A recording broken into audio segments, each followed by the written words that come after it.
October 14th, 2021. And with that beginning, I'd like to have roll call, please. Thank you. Commissioner Barbos, Here. Commissioner McDonald, Here. Commissioner O'Neill, Here. Commissioner Wyrick, Present. Vice Chair Barnett, Here. Chair Wellender. Here. And with that, I'd like to go ahead and let us have the Pledge of Allegiance, and I'd like Ms. Tierney to lead it, please.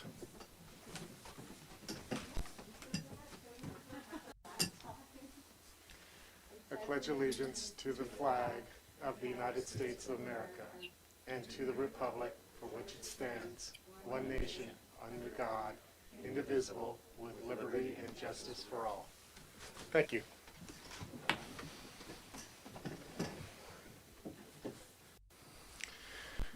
Well, I'd like to welcome the public to this hearing, and I notice that you must not be Giants fans, otherwise you'd be home watching the game.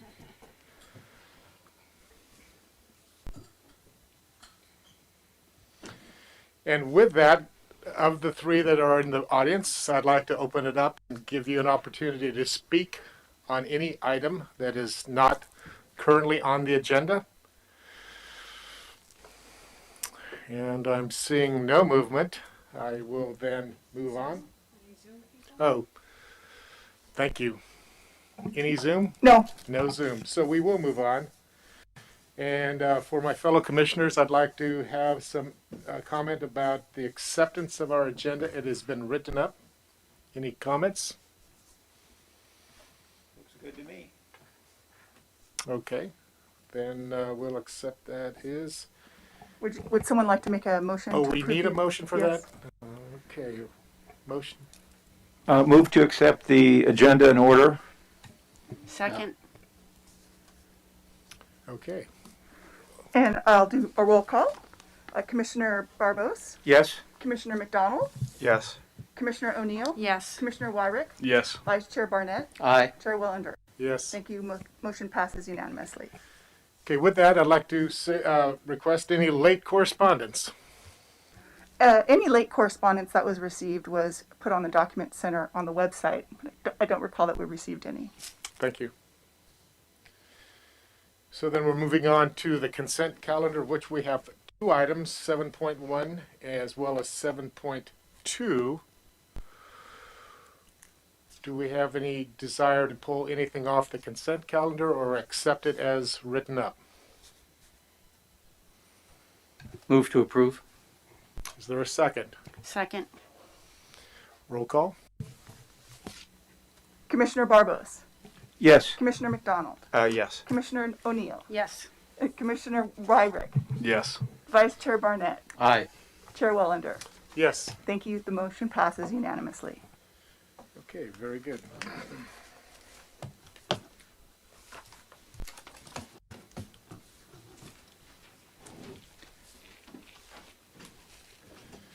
Okay, then we'll be moving on to our public hearing portion.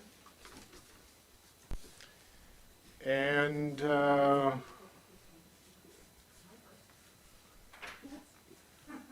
we do have then on item 8.1 a possible discussion, consideration, and possible action to approve a tentative parcel map. Yes, for 234 Malay Street. Yes. And the applicant has requested this item be continued to the special meeting of November 18th, 2021. Okay. Move to continue. Second, Second. roll call. Commissioner Barbos, Yes. Commissioner McDonald, Yes. Commissioner O'Neill, Yes. Commissioner Wyrick, Yes. Vice Chair Barnett, Aye. Chair Wellender. Yes. Thank you. The motion passes unanimously. All right. Moving on to then 8.2.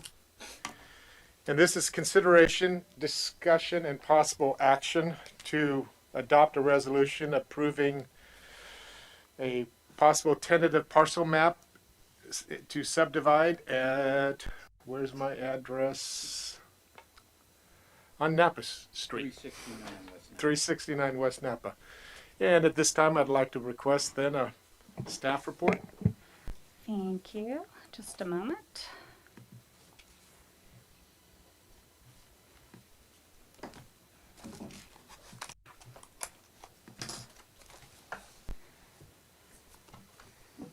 I'm going to keep this one pretty short and sweet. The applicant is requesting a tentative parcel map at 369 West Napa Street. The property is zoned mixed use and is located in the, hold on.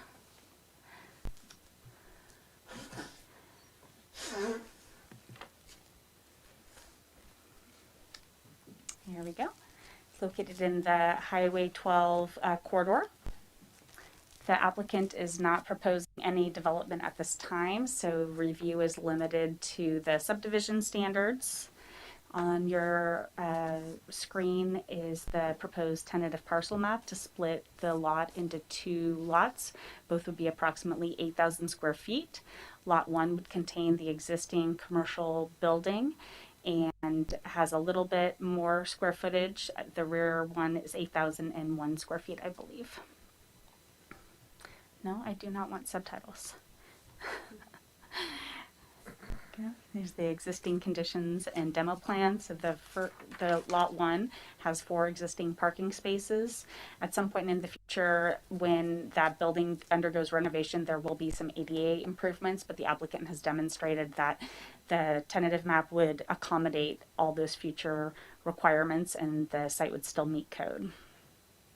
As you can see in the lower part, this is the fire truck turnaround. So part of the project will be constructing the driveway, extending all the utilities and connections, but no buildings are proposed. And that is my very, very brief presentation. Are there questions? It's a pretty simple project. Any questions for staff? Larry? Do you know whether it's the intention of the property owner to further develop, I'm just curious, the new residential lot? Is that residential lot going to be for a single residence, or is it contemplated to be for multiple residences? I will let them comment about the intent. There is a condition of approval as a result of the driveway width. The width is 15 feet, where normally 20 feet is required for like a multifamily development. So the fire department has applied a condition of approval that, as currently stands, that the development would be limited to 1 single family residence and an ADU. Okay, thank you. Steve? Well, just to follow up to that, that would still allow the person to build an ADU with the single-family residence, I assume. Correct. And I don't know how I can't remember, what's the number, the new duplex law? 9. How would that factor in? It wouldn't apply to the project because this is zoned for mixed use, not for single family residential development. Okay.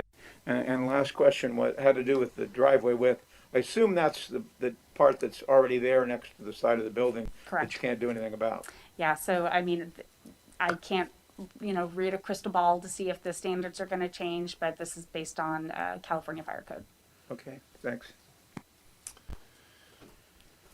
Any other questions from staff or of staff from commission? Okay, at this point, I'd like to invite the applicant forward if he would like to speak to his project.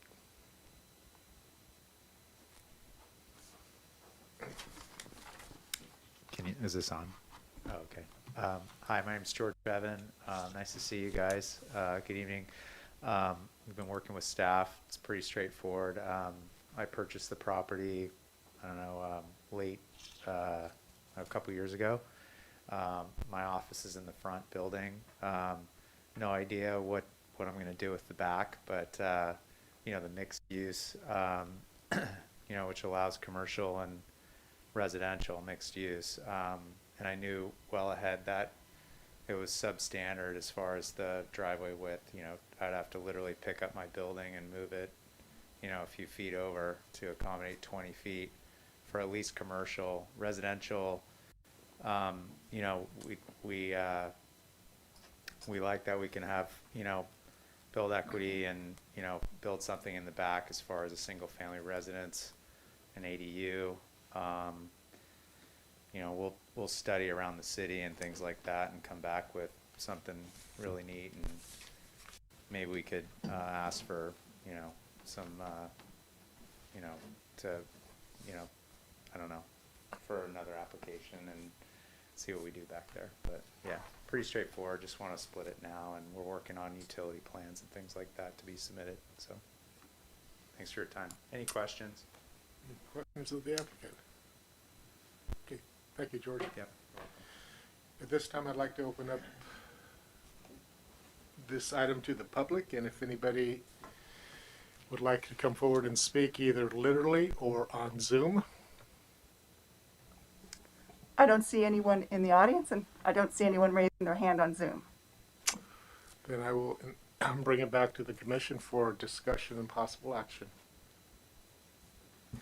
I just have one question. Please. It has nothing to do, it has to do with the procedure.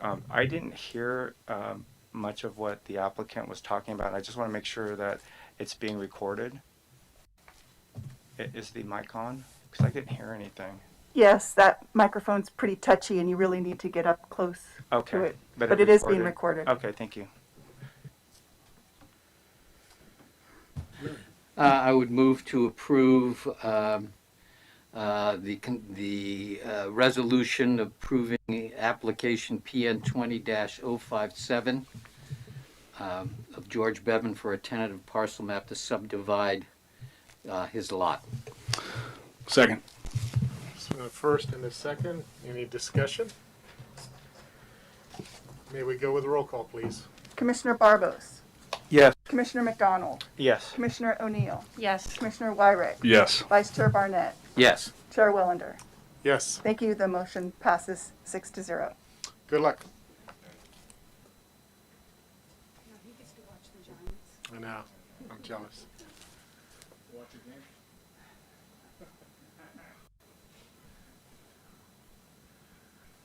Who are we missing? Jim Bohar couldn't make it tonight. That's right. Thank you, thank you, thank you, thank you. All right. Moving on to item 8.2. Oh, sorry, 8.3. This will be a discussion, consideration, and possible action for a use permit, design review for a project that I believe is to be continued to an uncertain time.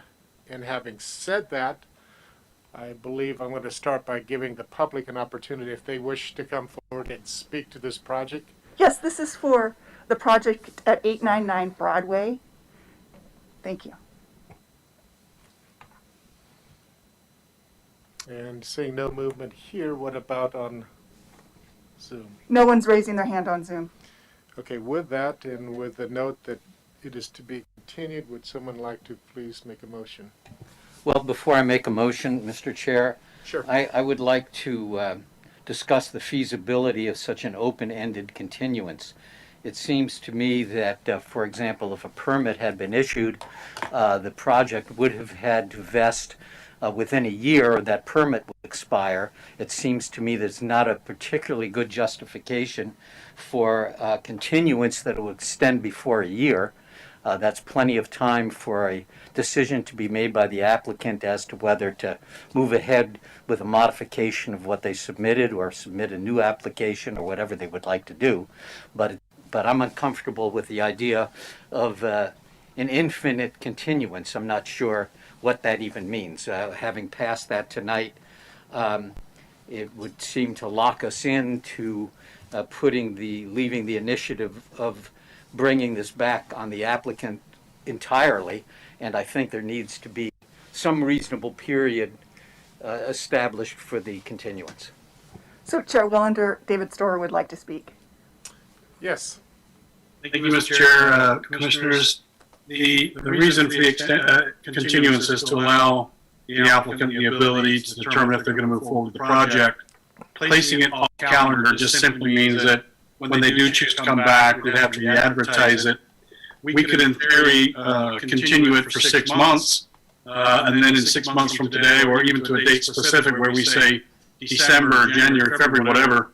But if it's off calendar, that basically means that we monitor whether they're actually moving forward with the project. If after a period of time we receive no comment from the applicants, we could deem the application withdrawn or abandoned, if you will, and we could move that way accordingly. This simply gives the applicant the ability of more than just 30 days to continue the item.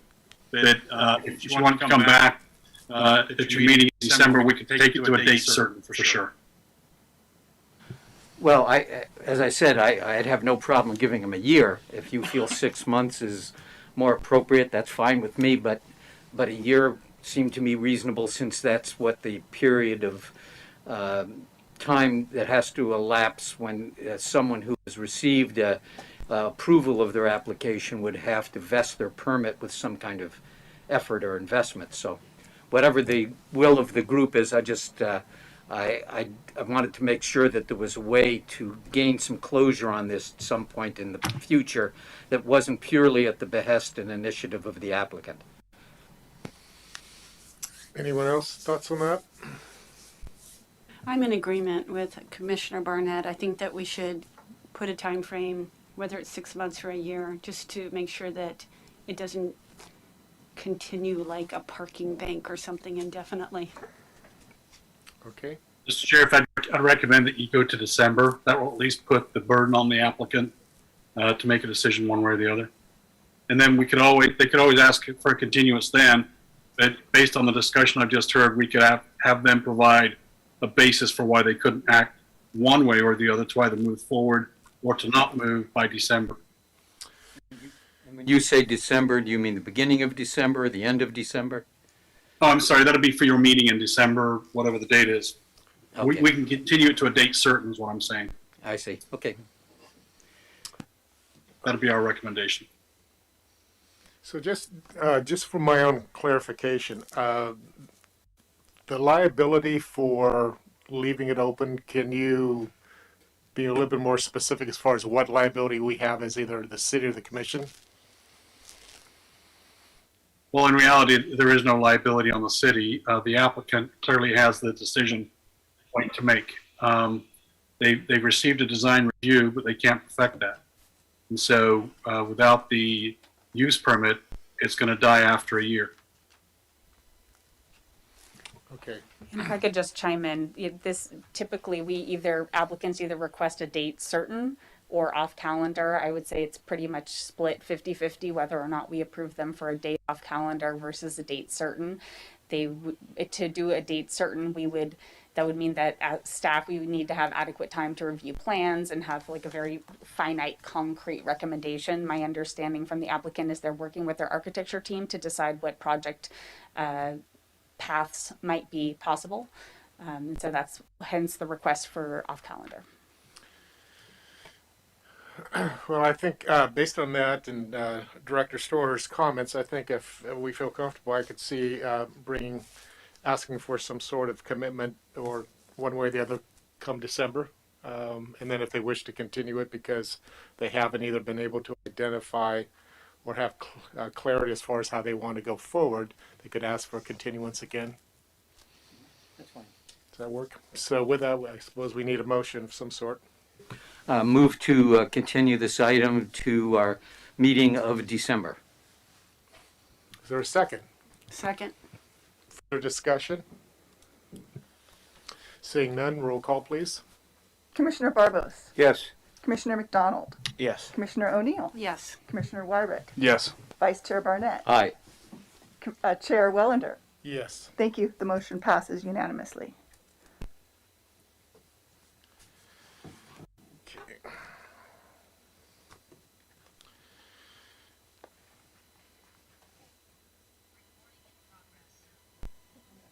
Okay, then we're going to be now moving on to item 8.4, which is consideration, discussion, and possible action to adopt a resolution for a use permit for a restaurant located at 201 West Napa Street, Unit 8. And at this point, I'd like a staff report, please. Thank you, Chair Wellender. Before we do that, I'd like to recuse myself due to proximity. Thank you. Thank you.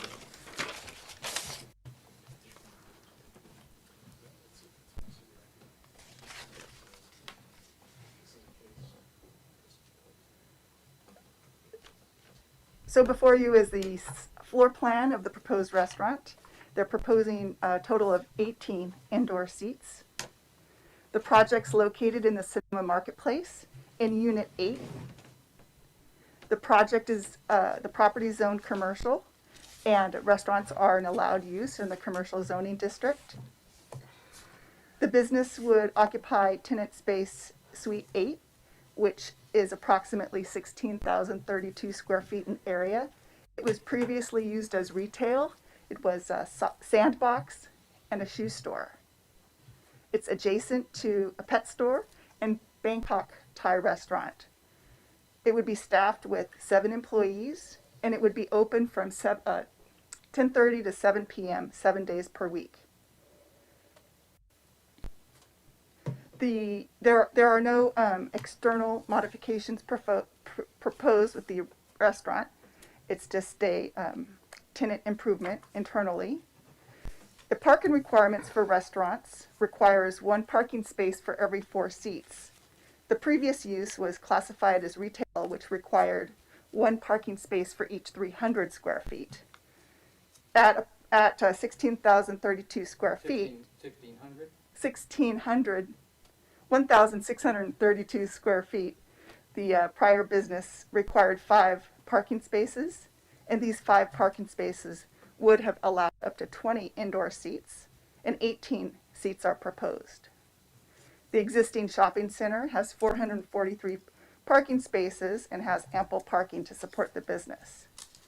Staff and the applicant did a number of parking counts at various times during the day, and at any given time, there were between 168 and 362 parking spaces available.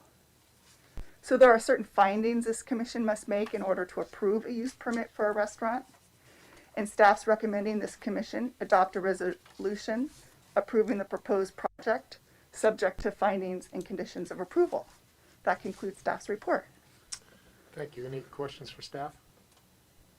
I have one question. Yes. Wendy, for the hours of operation, if we set them now, how are they changed in the future? Well, if they wanted to expand on the hours of 10:30 a.m. to 7 p.m., they'd need to come back. Okay.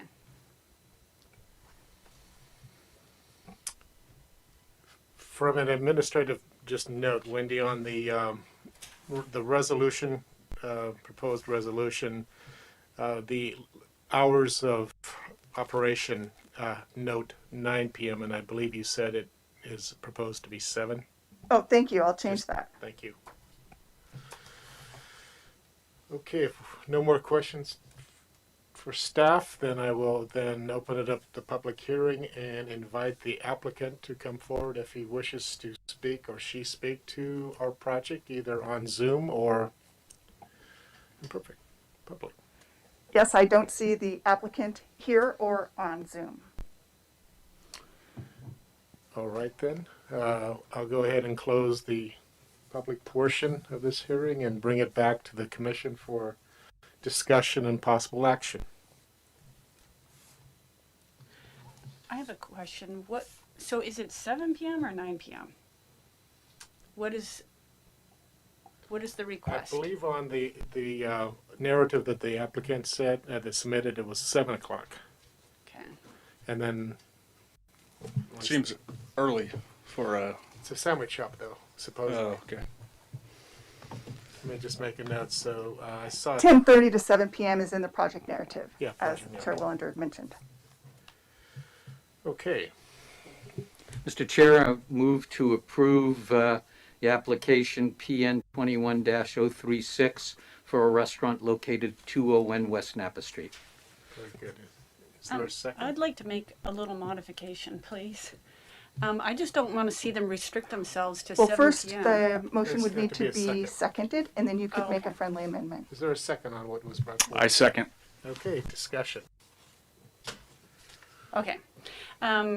Rather than have them come back again, if they do decide they want to extend the hours, what's the reasonableness of us just extending those hours? It is a sandwich shop, but what if they end up deciding they want to stay open till 8 or 9? I would rather just see us do that now, especially that location. It doesn't hurt anything for it to stay open till 9 o'clock. So I'd rather kind of get that done now and give that area an opportunity, especially with the Darling ice cream store just opened, and there's things there. I'd like to change that so that we do allow them to stay open until 9 p.m. I would want to make that one modification. I would accept it. I was just going to say, I'm not sure what the hours of the other restaurants in the center are. My impression is that they're basically and largely lunch oriented as opposed to dinner, but I don't know. I don't know what time Bangkok closes, but I have no objection. I didn't think anybody serving dinner closed before 8 in there, but to your point, I think that's prudent to at least, yeah. I agree as well. So we Extend it to 9. need the second to agree to the amendment. I seconded.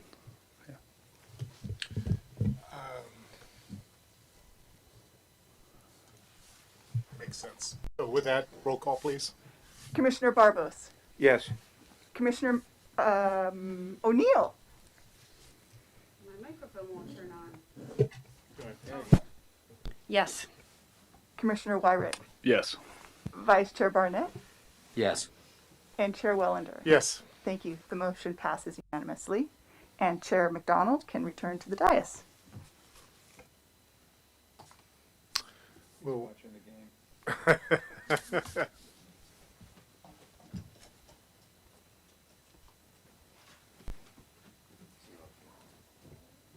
Shh.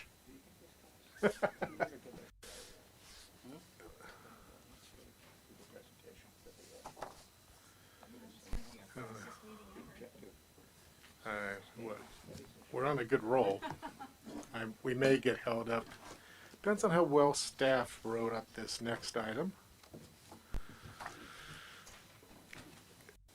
So, welcome back, Bob. Thank you. Now we're moving on fast to the an item for just discussion, and that is what we've identified as a study session on objective design standards, and this is in response to SB 9. So, This is David. Thank you, commissioners. Is my screen sharing right now? Yes. Yes. Yes. Thank you. So just as a preamble to before going to slide number 2, staff, we really feel not necessarily the most comfortable we've ever felt when we've made a presentation, partly due to some of the things that SB 9 actually says and what it's intending to do. The jury's still out, so to speak, among planning departments within the state. A lot of us are left scratching our heads. It leaves a lot of questions out there. And one thing I can do is probably bank my house on the fact that there will be follow-up legislation. Kind of reminds me of the ADU laws that came through and required a couple years of follow-up legislation to clean up the first bill. So I think we're in that spot right now, and it's not the greatest place to be. So what we're trying to do tonight is introduce you to SB 9 as it relates to objective design standards. We'll touch around the edges on some of the things that SB 9 talks about and how it's structured. So Christina and I will be making that presentation. I'll start out, turn it over to Christina, and then she'll turn it back to me for some other components. So I just want to talk briefly about where we're at. SB 9 becomes effective on January the 1st of 2022. And before the end of the year, we'd like to establish our own objective design standards, remembering that SB 9 relates only to single-family zones, residential zones, not the mixed use or commercial. We recommend that we have an urgency ordinance that goes into effect immediately by the City Council, and at the same time they would introduce and then later adopt an ordinance that would rescind the urgency but take place right after it or within minutes of it. We do have the ability to always amend an ordinance. This will be the regular or the permanent ordinance, if you will. You may recall that we do have an ad hoc development code with this, which is staffed by council members Barnett and Felder. They were just assigned to it at the City Council's last meeting. So we're on a journey here, and I just also want to remind you about the joint meeting coming up with the City Council, your Planning Commission, and the JRHPC on October the 20th at 6 p.m. That'll be an in-person meeting. I do believe Jeff Walter will be present, and as will staff from CHW Law that will be attending remotely and making that presentation. They've been doing it with some other jurisdictions that they represent. So tonight, we want to let you know that we'll be preparing an urgency ordinance for the City Council, discussing those components tonight and bringing it back to you at your next meeting on November the 18th. We would then think that the regular ordinance will become effective on January the 15th, at which point, as I said, the urgency would go away. So SB 9 has three components to it. There are three sections of the statutes, and they all dip into different places in the government code. Section 1 is different from Section 2 and 3 in that it's not part of the Subdivision Map Act. Sections 2 and 3 are. Tonight we'll be talking just about Section 3, 1 and 2, but not Section 3 as it relates to extensions and moratoriums. You see the 66,000 numbers, and that you can tell just by looking at it is the State Subdivision Map Act. 65,852.21 is not in the State Subdivision Map Act. It's a separate piece and deals with how you add properties, units and properties and the like. Whereas Section 2, we'll be talking later about how you subdivide a piece of land into an urban lot, parcel map, urban lot split. Before I begin that journey, though, I would like to show you what our existing code does say. It's kind of a difficult chart to read, but I'll try to explain it. You can see there on the left-hand side the word land use, and that describes the residential zones that we have. I'll get to that on the next slide. You see some letters there: R, S, H, S, R, R, R, L, R, S, R, M, R, H, R, O, and R, P. And below that, you can see highlighted single-family dwellings, where you can see that the P stands for principally permitted. That means they're allowed by right. And with respect to the RH zone, for example, you need a use permit for a single-family dwelling. And in the RO and the RP, that use of a single-family dwelling is not allowed in those two zones. So SB 9 relates to single-family dwellings in those first 5 districts. And here's the 8 districts that we have. And as I said, RH, you need a use permit required, so that means there is it is not ministerial, it's discretionary. And number 7 and 8, single-family residential is not permitted, so therefore SB 9 is not applicable.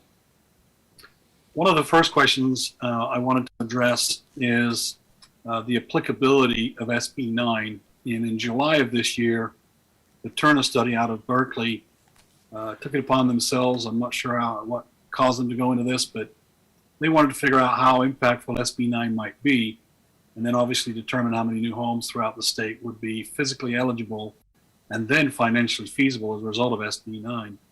So they used a third party to do the calculation of lots, single-family parcels in California, and they got it down from 7.5 million down to about 410,000 parcels that would actually see new development as a result of SB 9. That's basically 5.4%. And when you add the units to those parcels, that'll be around 700,000 new units statewide. This is an upside down pyramid where you can kind of see how you get from the 7.5 down to the yellow cone, if you will. And the point here of the Turner study, and I can send a link out to you all if you'd like to take a longer look at that study. It's not monumental, but it is interesting to see some of their data and some of their conclusions.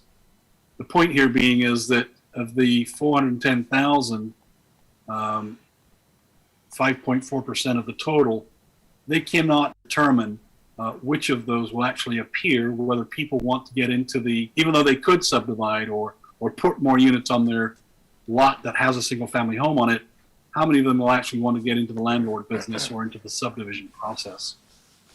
With respect to how many lots there are in Sonoma, staff did a calculation. I want to thank Wendy for doing that. We have 3,795 units, and if you applied Turner's 5.4%, you can see that we have 205 parcels in Sonoma that may be able to benefit from SB 9. But using the conclusion of the Turner Center, very few of those will actually be developed. They had not concluded how many people in that cone, at the end of the cone pyramid, how many would actually be willing to or wanting to have another unit on their property. They may just enjoy life as it is. So I said there were 3 sections of SB 9. The first section is talking about the ability, among many other things. And by the way, we won't be talking about every nuance related to SB 9, as I said earlier, we are still trying to unpack it. But clearly the law does give us, as a local agency, the ability to impose objective zoning standards, objective subdivision standards, and objective design review standards. And it's the latter that we'll be talking about tonight, trying to get in place before the end of the year. We, however, are prohibited from imposing standards that have the effect of physically precluding the construction of 2 units and of them being at least 800 square feet in floor area.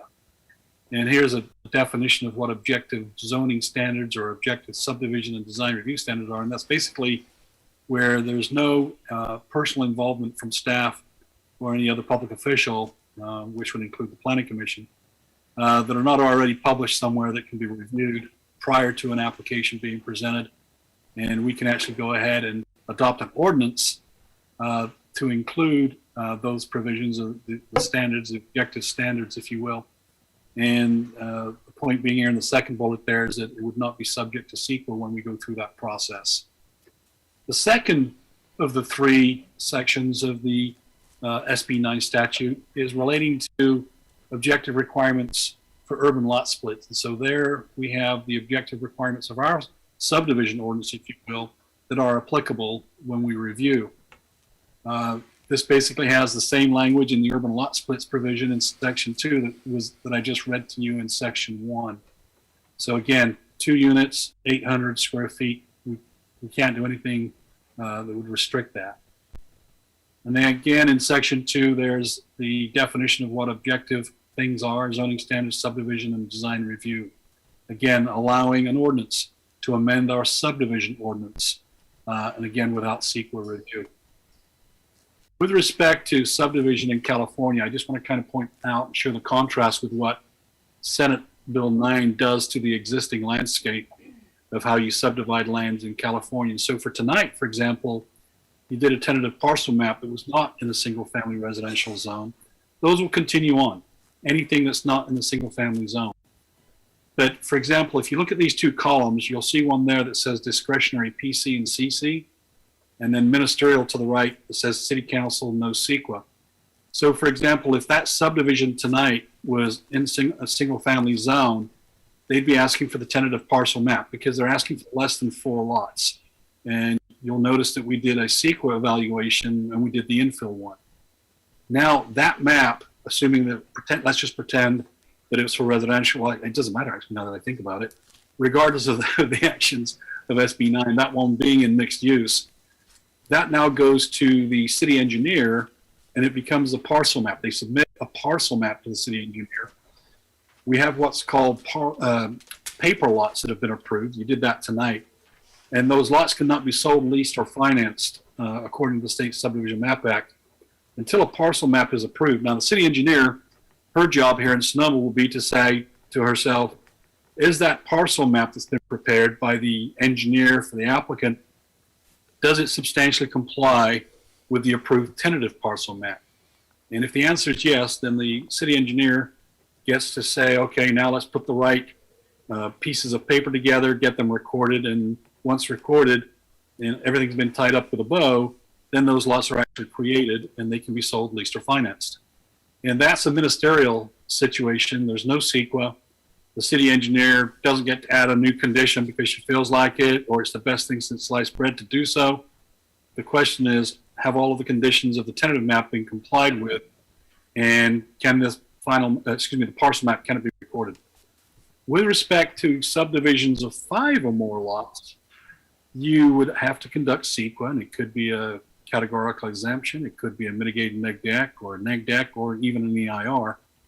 And for the most part, in this point, and this is a very generic scenario, that tentative subdivision map becomes a final map for that job of the city engineer to do it again, where she'll say to herself, does the final map that's been presented to us for recordation walk, talk, and look like the tentative subdivision map? Is it in substantial compliance? And the answer will be yes. And then it will go forward to the council on consent for the most part, the consent calendar, and it'll get approved because the city engineer has said it's in substantial compliance with the approved tentative subdivision map. So clearly that's how you do subdivision. Now with SB 9, that landscape has changed, but only, again, as I said at the outset, for single family tentative parcel map type of applications. But guess what? SB 9 basically said there is no tentative process anymore. A property owner can go straight to the city engineer, submit an application for a parcel map, and that's why you see it in orange to the right there. Again, the city engineer does not get to review it pursuant to CEQA, neither do planning staff. At this point, the city engineer will say, she'll route it to all the different departments and pretty much asking city staff and planning, hey, does this comply with any design standard that you have? Or the homes, for example, if there are homes being requested concurrently with this subdivision of land, they may not be. They may just be asking for the division of land without any particular homes being concurrently requested. So it allows for what's called a parcel map urban lot split on single family zone lots without CEQA, and it goes straight to the city engineer, and then it will go to the council for approval. So it will bypass the planning commission. A few days after the legislation was signed by the governor, coincidentally, and you can choose for yourself if you believe in coincidence, but it was the first business day after it was approved by the governor, signed by the governor, that we actually participated in a webinar with some attorneys, former planners at Goldfarb and Lippman, and appreciate their input so fast. And they basically recommended that local agencies try to adopt objective standards for urban lot splits and for duplex projects, and I'll explain that in a little bit. They also recommended that we check with SB 330 to make sure there's no prohibitions in there with respect to approving objective design standards. With respect to application forms and checklists, that'll be a staff function. We can get that done between now and the end of the year. That will assist applicants as they go through this process, assuming that they're coming into our door on January the 1st. I'll now turn the time over to Christina, who will talk about objective design standards. And after her two presentations, she'll finish off the PowerPoint, and then I'll have some other comments. She'll turn it back over to me. Christina, just say the word next, and I'll go to the next slide for you. Thank you. And just before I get started, I also want to note that we have Stacy, and Stacy, I'm going to put your last name, Kozakevich from Page and Turnbull on as well, who can chime in at the end. We've engaged them to help us wrap these up to make sure that we have professionals on board as well. And just for a little bit of clarification, because I myself was confused, so we have sort of two sets of objective standards that we've been talking about for the last year or so. We've been talking about multifamily objective standards that would apply under SB 330, and now with this new bill, we're really focusing on single family. So fortunately for the single family, our code already has a lot of this information in there, so we're not inventing the wheel. So we already rely on objective and subjective design standards to review and regulate most of our housing applications through the Planning Commission. We do this every month. And so now we are limited to those that are objective, not the subjective ones. So the shoulds have to go away and the shalls need to come into more prominence. So what we're working on now is going through the code to develop a set of objective design standards. That shouldn't say multifamily, that should say single family. And using our consultant to provide feedback and make sure that we don't lose the character of Sonoma. As you know, there isn't one design style throughout Sonoma. It's a very eclectic place. We have our old missions and right next to mid-century modern and more modern developments down the street. Next slide. So we've already gone over this definition a little bit. I just wanted to highlight it again. So an objective standard involves no personal or subjective judgment by a public official and are uniformly verifiable by reference to an external and uniform benchmark or criterion available and knowable by both the development applicant and public official prior to submittal. Next. So here are some of our existing objective standards. Proposed structure shall not exceed a maximum height of 30 feet. Minimum 30-foot wide setback from the top of bank shall be required for all zoning districts except along Sonoma Creek, where a 50-foot setback shall be required. So these are very concrete. There's no discretion involved, and we have definitions on how to measure height and how to measure setbacks. Retaining walls up to 42 inches in height are exempt from setback requirements. Some zoning objective standards include site coverage, floor area ratio, setbacks, and height as well. Next. Did you go to sleep? You broke up. Sorry, did you say next? Yes, I did. Yeah, sometimes there's a lag where I get the audio 2 or 3 seconds behind. Sorry. No worries. All right, so here's some of our fun subjective language. Proposed commercial and mixed-use structure should be compatible in scale, massing, and height to residential development in the vicinity. Okay, what's the vicinity? What does compatible? Building architecture and design details should maintain, this is my favorite, a low-key residential flavor. So we don't have a definition of what low-key is or residential flavor. That is really up to each individual person to decide what that means.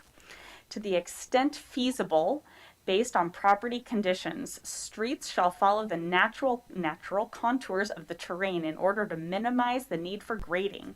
Cul-de-sacs and loop roads are encouraged where necessary to fit the natural topography, subject to the approval of the city engineer and fire department. The next one is the original exterior building materials should be retained wherever possible. It is not desirable to use mismatched materials of different finishes, shapes, sizes, or textures. So I'm hoping you guys can see the difference between maximum height shall be 30 feet and some of this language, which is pretty wishy-washy and subjective. Next. All right, so kind of the why behind this, the whole purpose is to create certainty for developers, the community, the applicant, to make your job as commissioners easier. So you don't have to scratch your head and say, what did they mean back in 1980 with local flavor? Supports gosh, David, we messed up on these. It supports all housing by creating these specific standards. When we get into SB 330, sorry, this is a carryover. Most of our design standards in the code right now are for single family residential. So the harder, this is going to be the easier task of the two. The harder task is when we have to convert the single family standards that we have for multifamily. Next. Yep, is that the end? Yeah. All right. I'll stop sharing right now, okay? All right, so I have some fun things for you guys. David and I have been very busy working, and I sent everybody links, but I just thought it would be fun to show you what a different variety there is out there for different jurisdictions. So these are multifamily guidelines, not SB9s, but if you want to take a peek. So these range from... Are these the same as the links you sent us on the other cities? So those were 3. These are some additional ones, but what you'll notice, again, as I mentioned, these are all multifamily. There are no examples of SB9 standards yet. Okay. So we're just working with what we've got. So these range from 9 and 11 pages. Some are in a table format. Some look like a legal flow chart. And the one for Marin County is like 300 pages. So it was really interesting to go through those and just try to keep an eye to what's going to be the most user-friendly for the public, and what, no city is the same as Sonoma. So I think we're going to be picking and choosing things that work with our small town.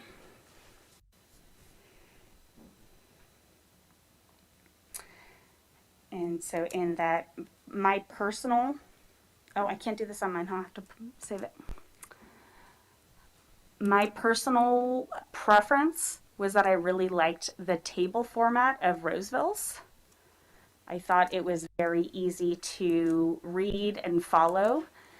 And I think just that's the whole intent, is to streamline the process and make it simple. So I really liked that. And David, I'm gonna, I forgot to save it to the other computer, so I'm gonna jump off. Do you want to share your screen again and start on what you've been working on? Did he freeze again?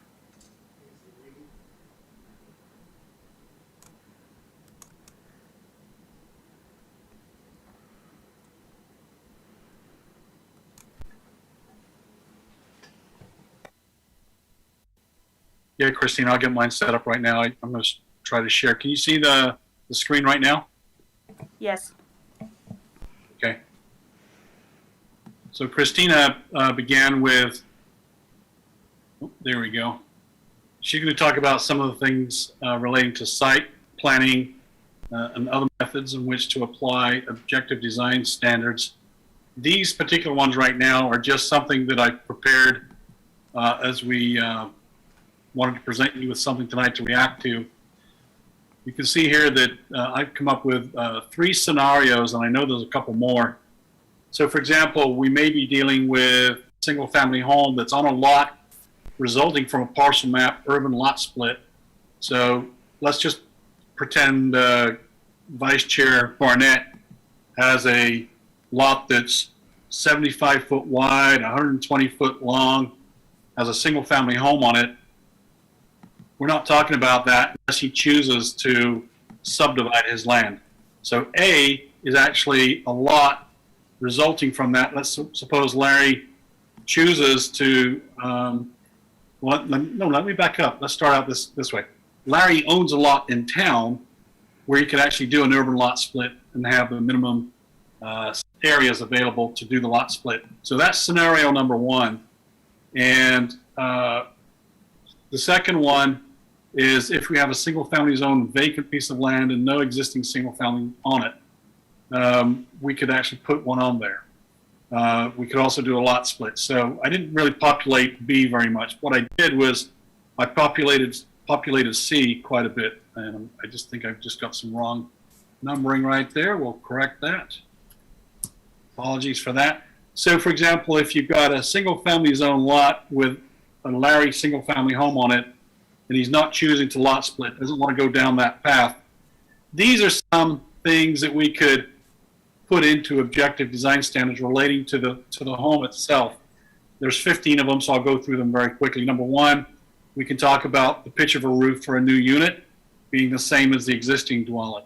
Either the same as the existing dwelling unit or the same as maybe an adjacent home on either side. They can pick one or the other. Color palette, we're prohibiting fluorescent neon colors. The materials on a front street facing elevation, same as an existing dwelling unit, Larry's house, or the same as Larry's neighbors on either side on the same side of the street. And they get to use wood, brick, stucco, fiber cement, or other cementitious material that's quick drying cement, I guess, or some kind of composite wood or stone. There's a ban on aluminum siding, T111 siding. You can use board and batten. And we say that they shall have at least one primary color, one secondary color, and one accent color. Now, this is not an exhaustive list, but you can see there that I've talked about providing window treatment around windows.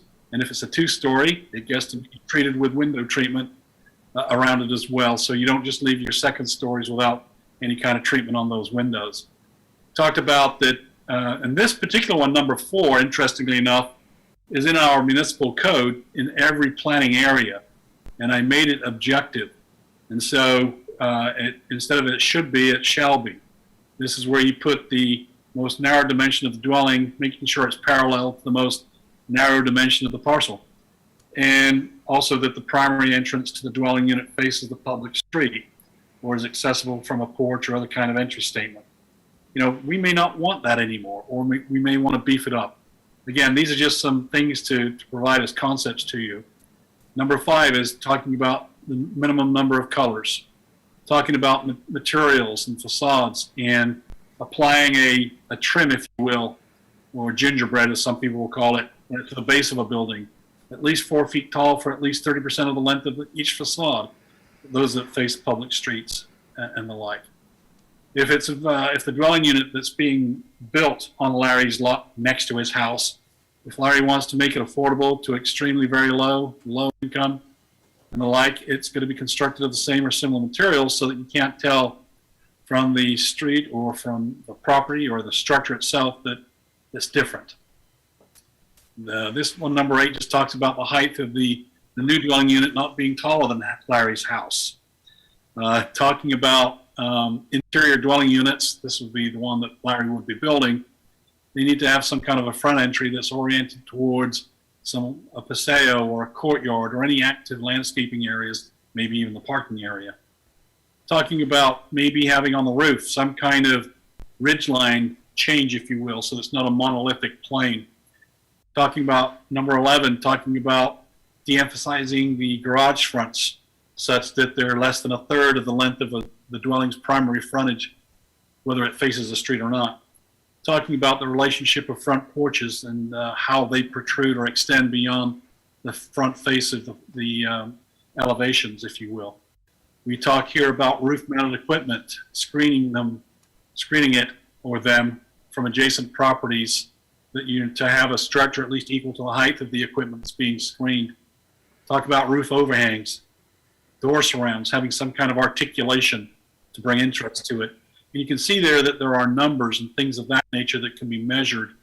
And this is in the form of a list, and we can certainly add more to these things as we spend more time doing it. So that concludes my presentation at this point. I think if there are some of these 15 or so things that we want to populate these other types of development, we can take that direction from the commission, but clearly this is just a first draft, if you will, of generating some ideas and design concepts. And clearly we will need to put some of these things 1 through 15 in A and section B that we're creating. So happy to turn it back over to Christina, and we can certainly go back to these documents so we can talk about them some more. And certainly we can send this document and also the PowerPoint to you all after this meeting is over. And that concludes my comments, and I'll stop share screen right now. Christina, it should be back to you. Do you mind? Second. Do you have questions first? No, please, I think, or do we? Okay, we'll go with questions. Okay, I'll go first. David, Sheila's speaking. David, just give us a moment. I'm curious what the status is of non-conforming lots that maybe were not the right size, and they, because of their status as a lot, they were allowed a single-family house to be built on. But are they allowed to be split? You know, I'm thinking of the hillside lots that were not 10 acres, but they were able to get 3 lots identified up there. Are they allowed to split a non-conforming lot? So, as I said, I'm not going to be able to answer that question. The point being is here tonight, it's not the nuances of SB 9, Commissioner O'Neill, that we're trying to address tonight, because these are the very questions that planners all over the state are asking. You've nailed one of the biggest ones. Clearly, they do not meet the minimum standards of the zoning district.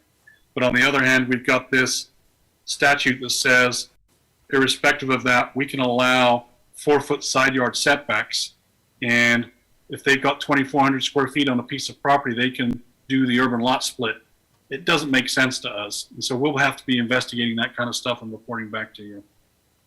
Okay, one other question. Does this apply to agricultural residential or not? I'm not aware that we have any agricultural residential zone in the city that I allows live on single-family one. homes. It's a little bit ambiguous, so the way it's written in the law, it says single-family residential zoning. So we're interpreting it to be where single-family residential is allowed as a permitted use. Okay. All right, thank you. Larry? These may be comments or questions that you're not prepared to answer yet, but presently in our residential zones that are principally single family residences, you can apply and get a use permit to create a duplex in a number of those zoning districts. My question is, will this new law permit a duplex on a split parcel? my first answer to that would be yes, because, for example, if Larry, on that parcel that you own in town, you split that into two, you can put a duplex on each one of those two new lots you just created. Okay, so the answer is yes.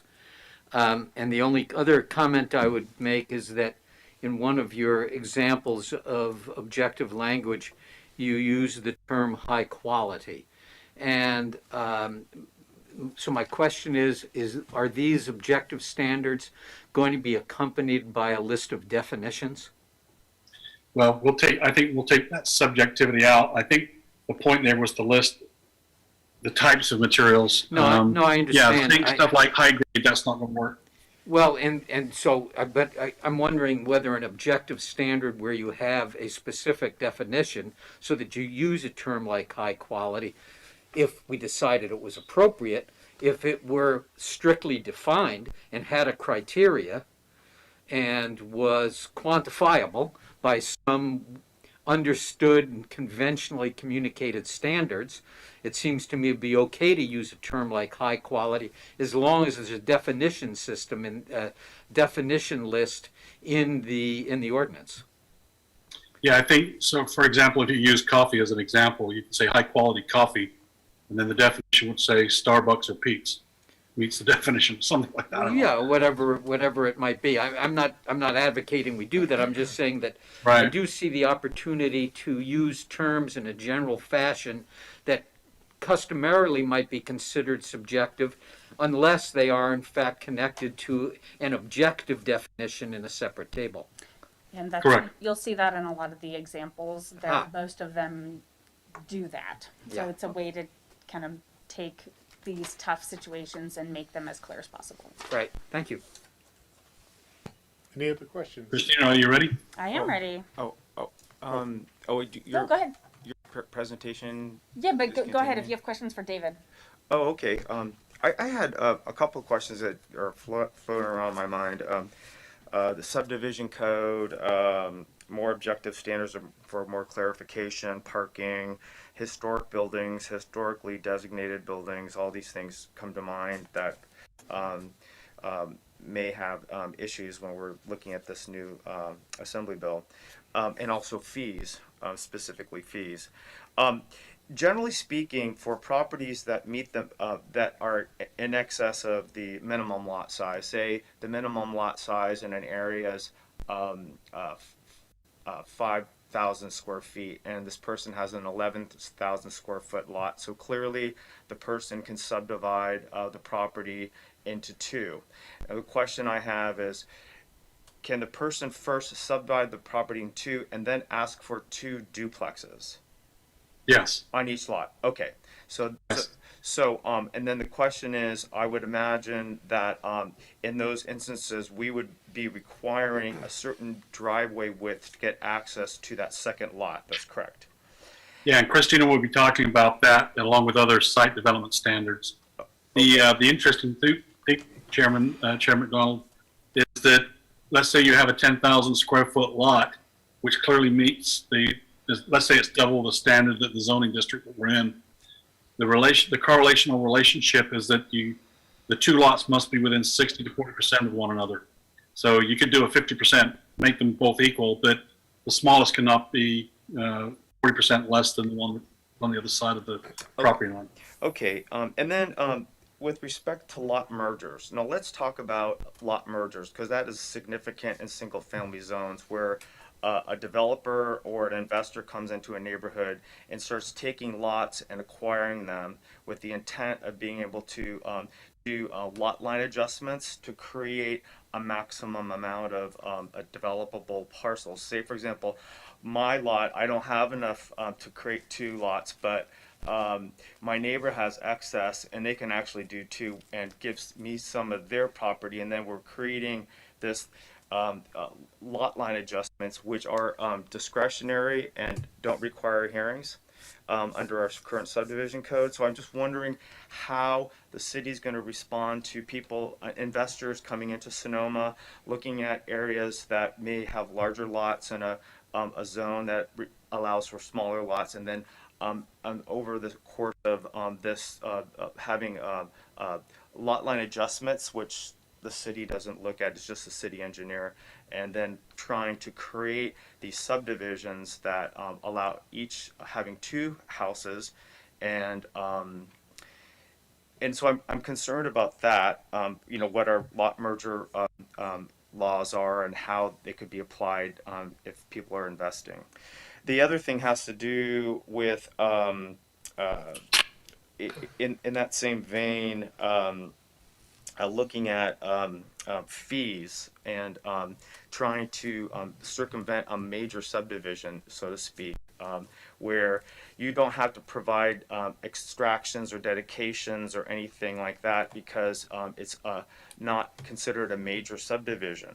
But if you're allowing lot line adjustments and lot mergers and re-subdivisions, at what point are we allowed to ask for extractions and dedications? And that concerns me because I'm thinking like a developer, because I've been a planner and I've seen how developers can come in and change the complexion of a neighborhood. I also want to understand our demolition ordinance and what we can and can't do as it respects to this Senate bill, because what I'm concerned of, if people are to re-subdivide and make modifications and changes and demolish houses, what I do know that in historic districts we require CEQA review. Is that still, for example, still required? And also, to what extent do we have the discretion to prevent our neighborhoods from changing that way?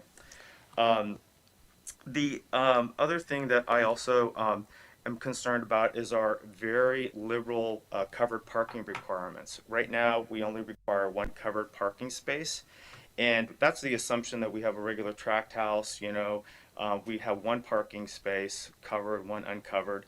Now we're allowing granny flats, and now we have to require duplexes. So in terms of an objective standard to not prohibit, but to make it very clear that we need to provide some parking, is we have to look at the covered parking requirements, because right now, if you're only required to provide one uncovered and one covered parking space, and we're increasing the density of parking in a neighborhood where each house can have a junior unit, an accessory unit, and a duplex, we need to investigate our parking requirements. And that is obviously an objective standard which will have to be adhered to.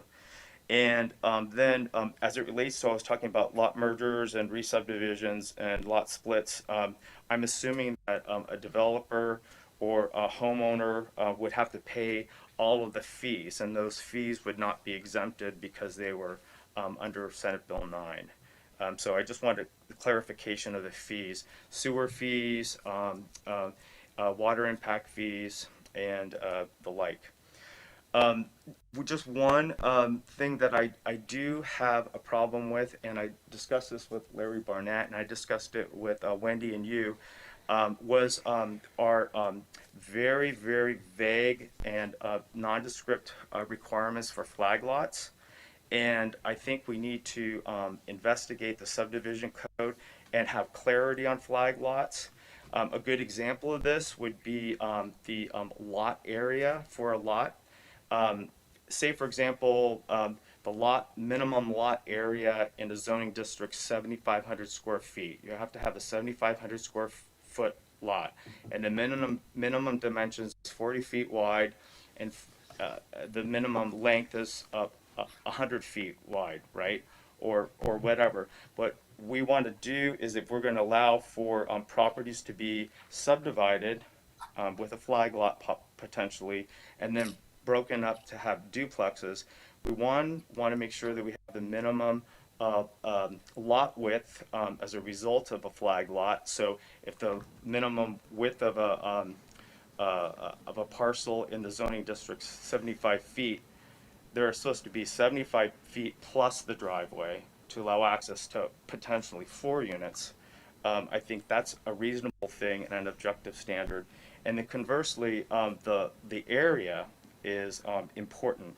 If you take a look at the way or the lack of language on our flag lot requirements is, for example, if somebody were to create a flag lot, they could create a really short, narrow property and then include the whole stick or the driveway as part of the minimum lot area. So they might be able to meet the 7,500 square foot lot area, but the resulting parcel in the back is substandard. It might meet a minimum dimension width, but it doesn't adhere to the overall consistency of a neighborhood where the parcels would be much larger in size. So I just want to reinvestigate flag lots and making sure that we have objective standards for flag lots and that the language is not vague. So, and then just one last thing has to do with objective standards for design of houses. We keep talking about height. You know, the maximum height is 30 feet. I don't think we should be understanding height, but we should be looking at plate line. If everybody has a 20-foot high plate line in a neighborhood and they might have a peak of say 28 feet or 30 feet, we should be looking at the plate line. This should be also in a multifamily zone objective standards. So we need to really look at the plate line because that is really how a building is read from a street. So anyway, sorry, I just wanted to get all that out there. So thank you. Thanks for the time. Before you, So, do you have any? Chair, do you want me to respond to those 8 points of light? No, you don't have to. I mean, I'm giving you some feedback. Some of them are easy to answer. Those Okay. demolition is really clearly defined by SB 9, thankfully. So if there's demolition of more than 25% of the exterior walls, that's considered a demolition.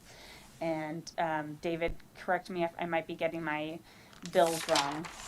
SB 9, you cannot demolish a building, or is that just SB 330 or SB 35? That's SB 35 and 330. SB 9 allows you, like you said, up to a certain percentage, and then after that you can't do it. I'm just looking through the statute right now for that definition. We have it. It's in there's a definitional section in section 1 or 2, and I'll find it in a few minutes. I'm pretty sure it's. Did you want to go over some more, Christina, or do you want me to try to pick up the balance?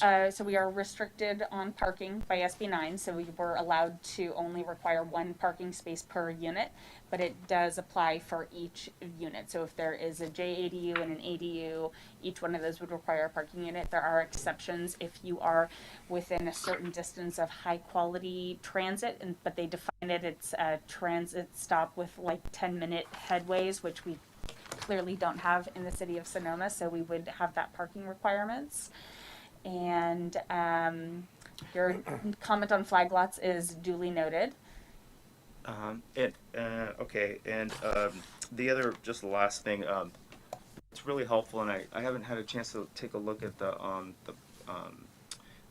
examples you gave, but what's really helpful for staff and for anybody coming in, even neighbors, so they get an understanding of what might be happening in their neighborhood, is to actually have illustratives to show examples like David did, where you have a visual of, say, for example, looking down at a neighborhood and giving an example of like lot patterns and how the buildings are supposed to adhere to whatever objective standard we have. Then also conversely, the height. So it just shows, like, if there's a building that has as a split level, that the matching buildings have to provide the variation in plate lines and height. Yeah, and that's definitely an area where David's great with his colors and pens on paper, but we're looking to Stacy's team to help us out with that. I think you're absolutely right. Picture is worth 1,000 words, and having really good clear graphics is going to be really key. And then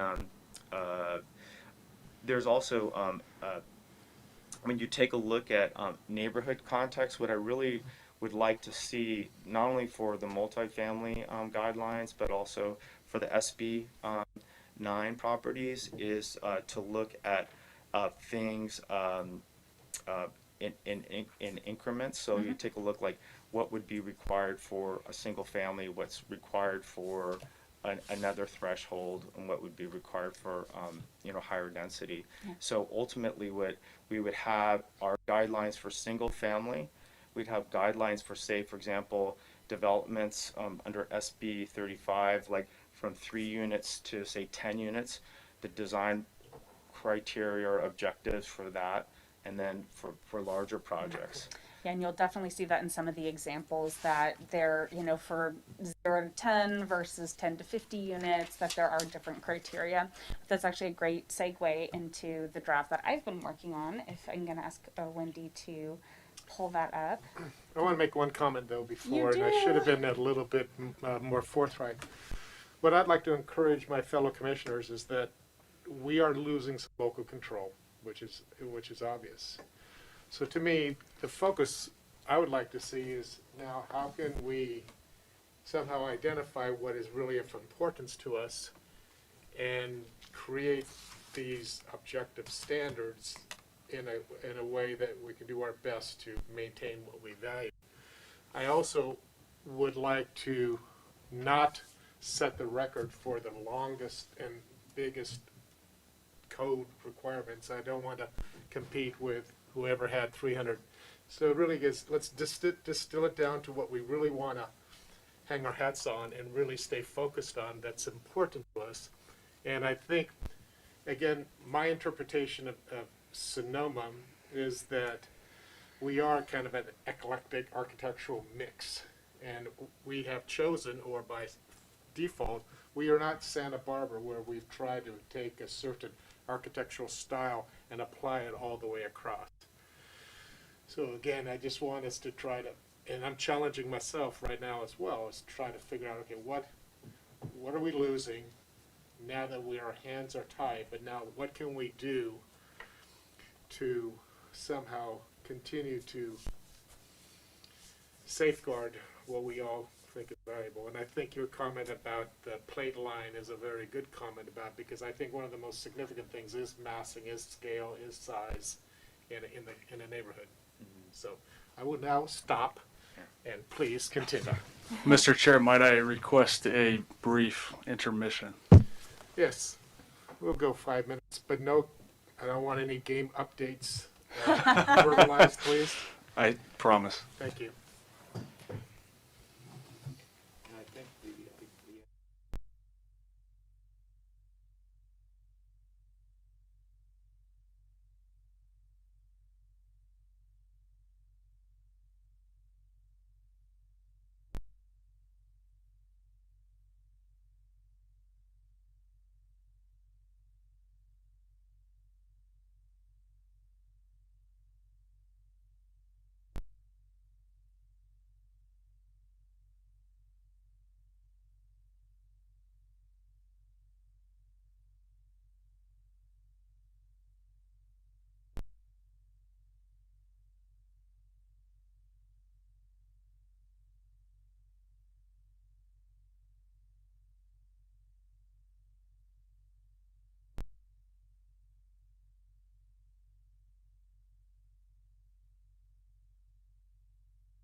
Plantation, section on historic preservation that I've plunked in.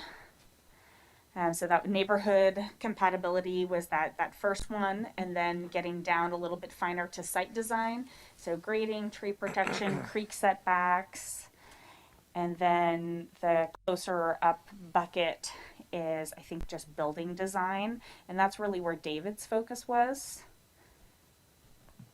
So this is, site designs were the driveway and circulation and utilities, open space, common areas. So I was just going through our code and section by section and grabbing existing pieces and trying to populate this with, using what we have first. And so this building design section is really what David was focusing on. So structure shall be vertically articulated. Oh, this is not from ours. With a minimum height of 4 feet at intervals at a maximum of 36 feet. So that's similar to what you were talking about. There was a diagram, and so it's 4 feet with having that overall maximum. And so those are really kind of the 3 different levels that I was envisioning: the neighborhood compatibility, the project site, and then the actual building itself.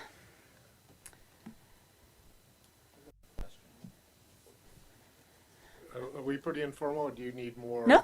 I mean, that's yes, that. This is pretty much as far as we've gotten, as we've gone Okay. through all these examples and are trying to play around with it and figure out what works for us. Okay, so thank you for that. My question is that the city already has in existence what we've referred to as design guidelines, which are essentially guidelines pertaining to particular neighborhoods or areas of the city. It obviously covers more than the residential zones covered by SB 9. But are we going to attempt to incorporate differing objective standards depending upon the neighborhood, which is designated in the design guidelines? I don't believe so. One of the flaws with that is, we would need like 9 different sections, and when you really get down to the different planning areas, there really are very little differences in the standards from one to the other. I haven't compared them specifically with a highlighter, and I'll let Wendy comment on it, but as far as height, setbacks, stepbacks, things like that, I haven't found a big difference between the northeast versus the southeast versus the central west. There are some minor differences in setbacks and side yard setbacks for 1- and 2-story structures. I think it's pretty minor though.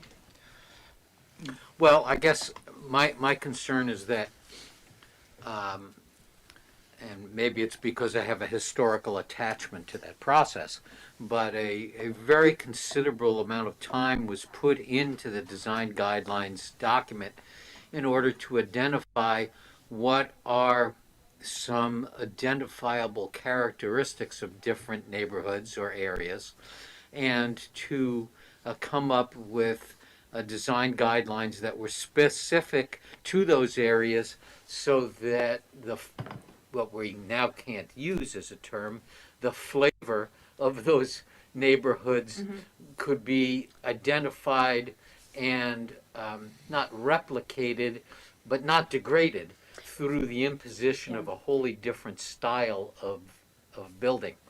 And so while I appreciate the added complexity of coming up with an objective framework that has to be broken down into design areas or neighborhood or planning areas, however you want to call it, I think that part of my relationship to the code and the design guidelines is that it's part of the process of maintaining the integrity of the neighborhoods in the town, and I wouldn't want to see that entirely lost.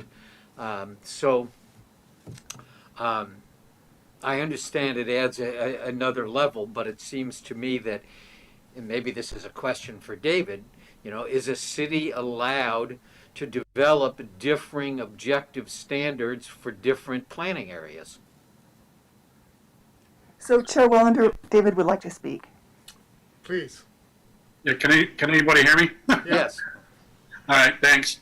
So, couple things. Let me address some of the questions by Commissioner McDonald, and then I'm going to try to get into the actual statute, and then I'll get back to Vice Chair Barnett's question. So when it comes to lot line adjustments, those are also ministerial. They're allowed under the MAP Act, and there's no discretion on the city's part other than making sure that there's no more parcels being created than what originally exists. Again, that goes to the city engineer. So if Bob has a neighbor that's got way more land, they can do a lot line adjustment. And yes, it may create a situation where that neighbor still has those 2 units on his property, let's say, but he then gets the ability through a lot line adjustment. There's no way that the MAP Act, prevent that. We can't. It's allowed under law. We can't stop that. Even if you're trying to develop, like you said, that's there in the law. This SB 9 allows densification, period. And if they meet these standards, then we don't have any ability to stop it or prevent it. When it comes to exactions and dedications, for example, there's a section that says a local agency shall not impose regulations that require dedication of rights of way or the construction of off-site improvements for the parcels being created as a condition of issuing a parcel map for an urban lot split. So it's exact language like that we just have no discretion with. It's the new law, so we have to deal with it. However, I will say that we can establish conditions that require for that parcel map for the urban lot split easements that are required for the provision of public services and facilities. The requirement that the parcels have access to that parcels have access to, provide access to, or adjoin the public right-of-way. When it comes to off-street parking, it says we may require up to 1 space per unit, except that the local agency shall not impose parking requirements if either of the following instances. 1, the parcel is located within a half-mile walking distance of a high-quality transit corridor or a major transit stop as defined by the Public Resources Code, or there's a car share vehicle located within 1 block of the parcel. So, I mean, we've got our hands tied in so many ways, but at the same time, there are some outs for our city. For example, this SB 9 is not applicable to historic districts or resources. There's a whole list of places where it's not applicable. And I'll just give you a couple of them because the list is quite extensive. There's 10 of these guys. Earthquake fault zones is one. Flood hazard areas is another. I think we talked about other areas. Let's see. Wetlands, fire hazard severity zones, earthquake fault zones on Alcus Priola, floodways, special protected species habitats, conservation easements. So there are some things that are not applicable in the case of SB 9. When it comes to fees, they'll be paying regular fees as anybody else. For sewer, we don't provide the sewer. That goes through another agency. But they will be paying for our water hookups. They will be able to develop ADUs and JADUs, but we don't know yet how that relates to either the urban lot split or for the duplex lots that are allowed. When it comes to the definition of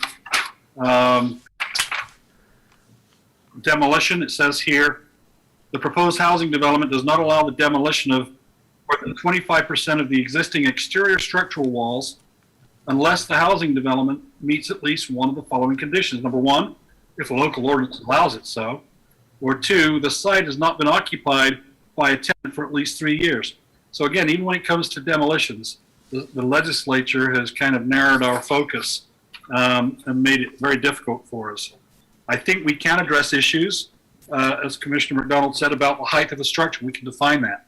We don't have a definition per se, but that could go into the one where we have a condition where we don't require variation in the pitch, in the roof lines. We can require an offset and the like, and then we can certainly define what we mean by the height of that structure plate. So that's that. With respect to Vice Chair Barnett's comment, the one size fit all is going to have to be the answer for now until we can do a deeper dive into these planning areas. I will tell you that when I just did the review of the design of the buildings in my presentation of those 15 points, that one of those was directly from our code. I think I mentioned that, and it happens to be in every of those planning areas in the same language. That it's a should. I turned it into a shall.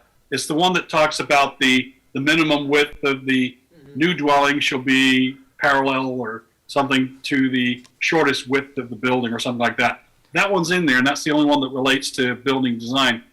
Christina can go through between now and the next meeting, looking at those planning areas and see what ties in to those standards. So those standards, those objective standards, let's say, for example, in the northeast corner, northeast planning area, there's setbacks of 5 and 5 on the side. We can have objective standards in a separate area of town, the southwest of town, that has a 6-foot side yard setback minimum. Yes, we can do that. It's not a one-shoe-fits-all. That we really need to focus on the objective design standards so that we can get something on the books rather than go through this comprehensive view of our DEF code and fix all of the problems that it has. That's not going to happen. And I'm afraid that if we go down that path, we're not going to get anything to you in November. And That concludes my comments. if I could chime in real quick, in my understanding, David, correct me if I'm wrong, this isn't an exclusive list. If there are other objective standards in our code, those still apply.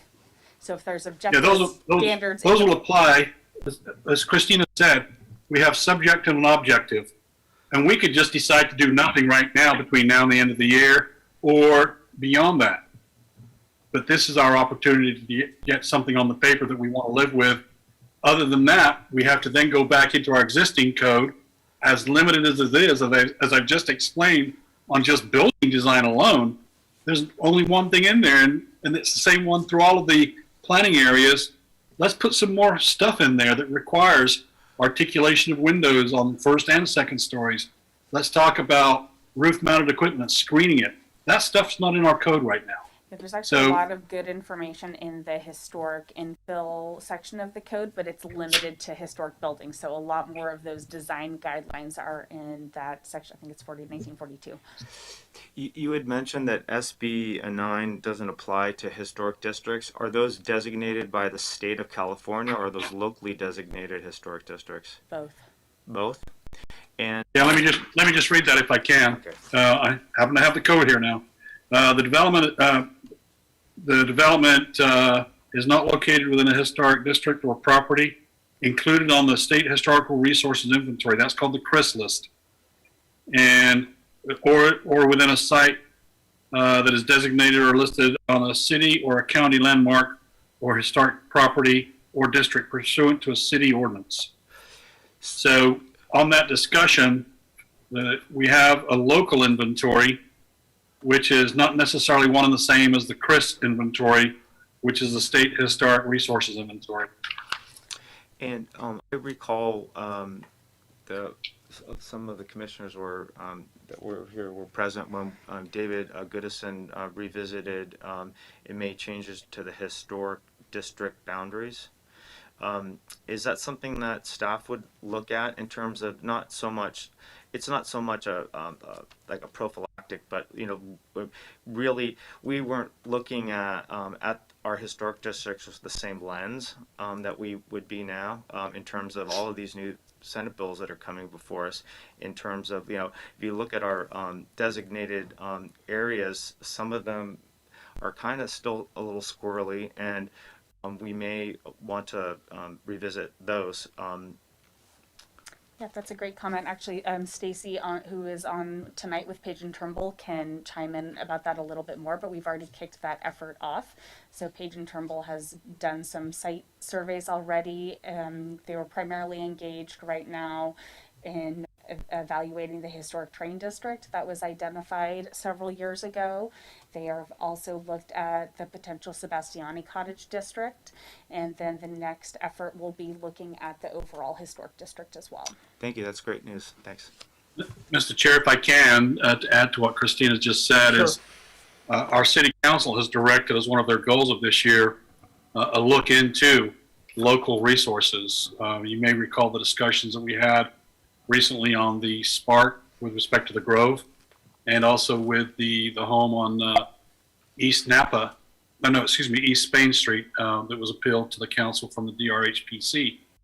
My point here is that that process has started.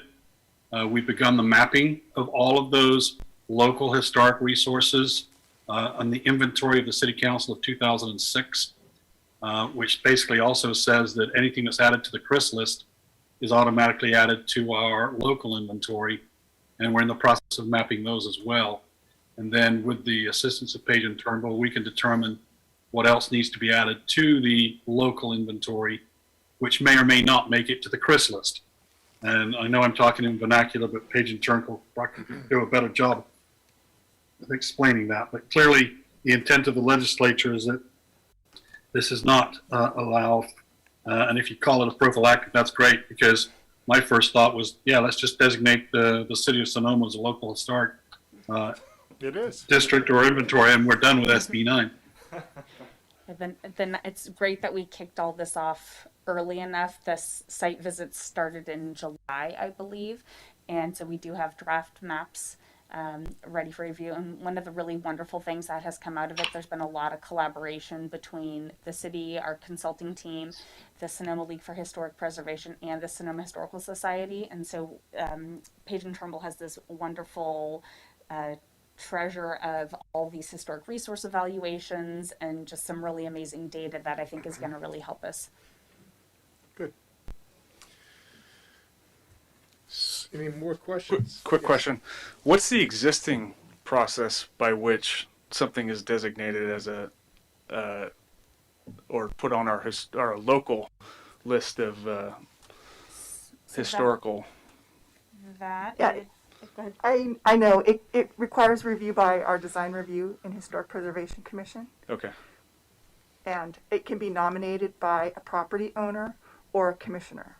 But now they must have, the design review must have some sort of criteria. Right. What It's is? just not Do they have an filter. objective criteria for designating something as historical? It's in our code. It's outlined Okay. in the code.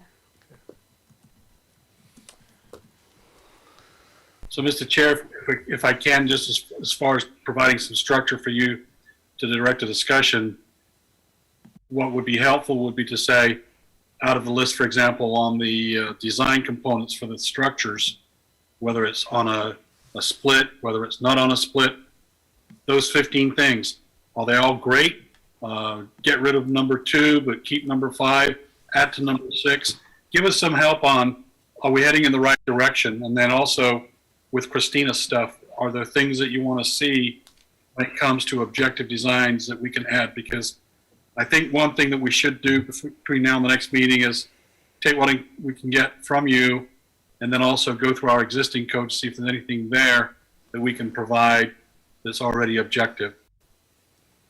Well, I think that, yes, that's a good charge. I want to ask you and the rest of my commissioners if it's reasonable, but I would love to get I'm old-fashioned, a hard copy of what you have proposed, and give us a time period for which to give you some feedback back. So I'm not prepared this evening to give a whole lot of thoughtful feedback. I may have some gut items that I want to share with you, but I'd love to have like a period of 1 week that we would each have the opportunity as commissioners to go and to study what we're given.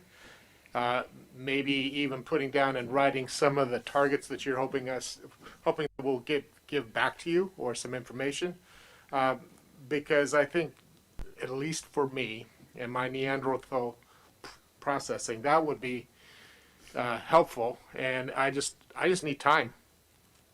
So, Mr. Chair, how about I propose this, that we give you until the 29th of this month, because as you may all know, that we're not meeting on the second Thursday of November. It's now the 3rd, so we actually do have the benefit of an added week. It still may mean a turnaround. We may not even get the urgency ordinance together, but even if that's not the case, we could actually do a special in November perhaps, and maybe do one with the council as well, because this is something I think we need to address, and I'd rather get something down than nothing. So if you could get comments back to us, we'll get them out to you tomorrow, I could send you the PowerPoint. I can send you the documents that I created. And Christine, are you okay with your stuff out tomorrow? Is that packageable for you? I would rather wait till next week so we can get them a little bit better. I have agenda packets due tomorrow. Okay, well, let's do this. I'll get my stuff out tomorrow. I'll get the PowerPoint and my product out tomorrow. How's that, Mr. Chair? And then, That's a Christina, start. how long do you think you need to get your package together? I mean, I would rather wait till the end of the week. So I've just been dumping stuff in. Talking about the end of next week? Yeah. So if today's the 14th, that's going to be the 21st. That'll give us 1 week to get back to you. I think if David, you can give us that stuff now. Or Wednesday. I can do it by Wednesday. Yeah. Is that Wednesday the 20th or 27th, Christina? I could probably get something by mid next week. That would be the 20th. Today's the 14th, Well, Wednesday. A week's enough time for me. So I don't have objection to Christina taking the time she needs to get it to the state she'd like it to be in. I'd rather I I'd just don't want rather to that give you than guys. something too early. I don't want to give you guys junk and then have Yeah. you go through. I don't want another Verizon 5G dump. Information dump, so. Chair Wallander, you'll also want to open this discussion up to the public. Well, before we do that, I did want to introduce Stacy. Are you at a point where you can come on camera and introduce yourself? Sure. I'll see if I can get this set up here. Hi, can everybody see me? Hello. Hi, I'm Stacy Kozakavich with Page and Turnbull. I'm part of the team that Christina and the city have engaged to help develop both some district boundaries for historic districts in Sonoma, which, as David and Christina were discussing previously, would help to create areas that would be then safe from or exempt from SB 9, in that the three that we're looking at include the Broadway Street Historic District, which was previously identified and found eligible for the California Register, but not designated at any level. And similarly, the Railroad District, which has some commercial and some residential properties around the depot that, again, has not yet been designated, as well as she mentioned the Sebastiani Cottage District, which has some cottages from the 1920s and 30s that are centered around East Spain, East Napa, and 4 streets that, again, have not been designated. And so defining these areas and having them put on the local historic register is going to go far to help protect character in those areas. As far as outside of those areas, like David was saying previously, we're going to have to take a lot of the language from the municipal code that describes how design should proceed in the historic overlay zone and make a lot of those statements into more objective shalls, include more actual measurable dimensions and details that then can be expanded across the city for use, both inside the historic overlay zone, certainly, but then potentially in areas that also have a high concentration of age-eligible resources, which, generally that's looking at resources that are 50 years and older.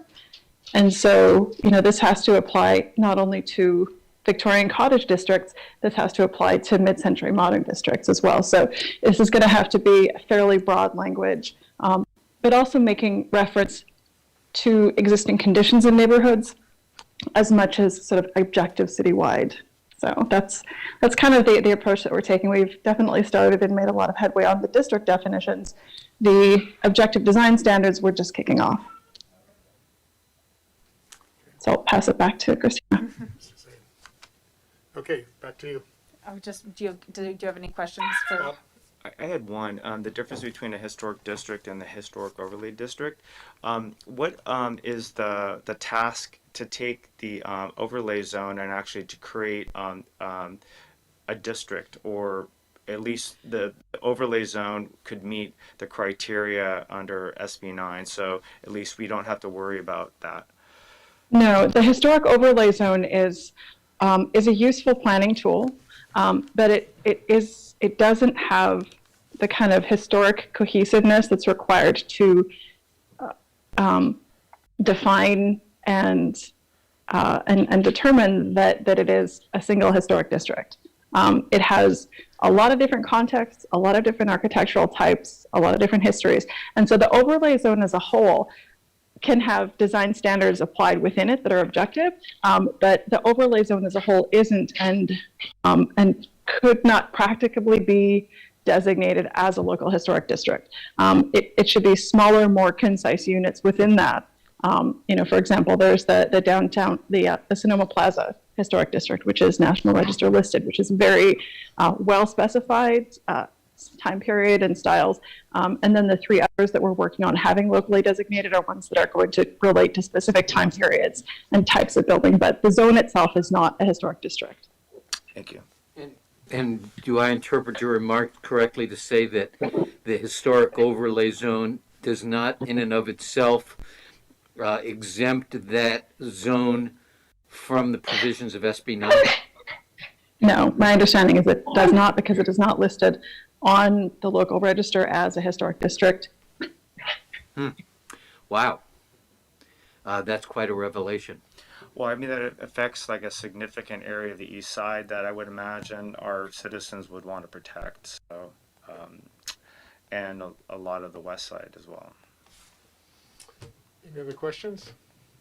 And at what point are you suggesting that we open it up to the public now? Yes. Well, then, without further ado, I would like to open up this to the public, and I see nobody in the audience, so I'm counting on you, Wendy, to come Thank you, up with Stacey. somebody from Zoom. Yeah, there are no public comments. Thank you, Chair. Oh, well, then I'll bring it back for more discussion to the commission. Mr. Chair, if I can, I just emailed you all the PowerPoint for tonight and also the objective design standards, the 15 things or so, to kind of whet your appetite. So if you can get that back to me by the 29th with your comments early, the earlier the better. That's all. I think we can all make a commitment that you give us the information that you have and what in the best distilled form possible, and we'll commit to having something back by the 29th. Because I think we all share the concern about this potential impact, and we want to do whatever we can to minimize. Yeah, I just want to thank Christina before we, not necessarily conclude, but trying to track some of this down. I mean, if I had to guess, I'd say maybe 50% of the jurisdictions in California have started along the path to get objective design standards, but they've only been able to do it for multifamily. Zero have done it. Zero have done what we're trying to do right now. So we are breaking new ground, and I can guarantee that people will be calling us if we're able to get something together before the end of the year. So can you gain some sort of financial reward for us setting the pace and share with us? No. No. Okay. And just for clarification, we're just talking about SB 9 tonight. We're not talking about the other. Yes. Correct. No, we don't want to go anywhere else. Right, but what you can do, commissioners, individually or collectively, when the attorneys are on at the meeting on the 20th, you can certainly ask any SB 9 question you want, and please do, because we got lawyers there, and there's going to be more than one of them. So if I could just sort of summarize where I feel like we're heading. So our goal is to get you guys some rough drafts. David's already gotten you his. I will try to get mine by next week at some time.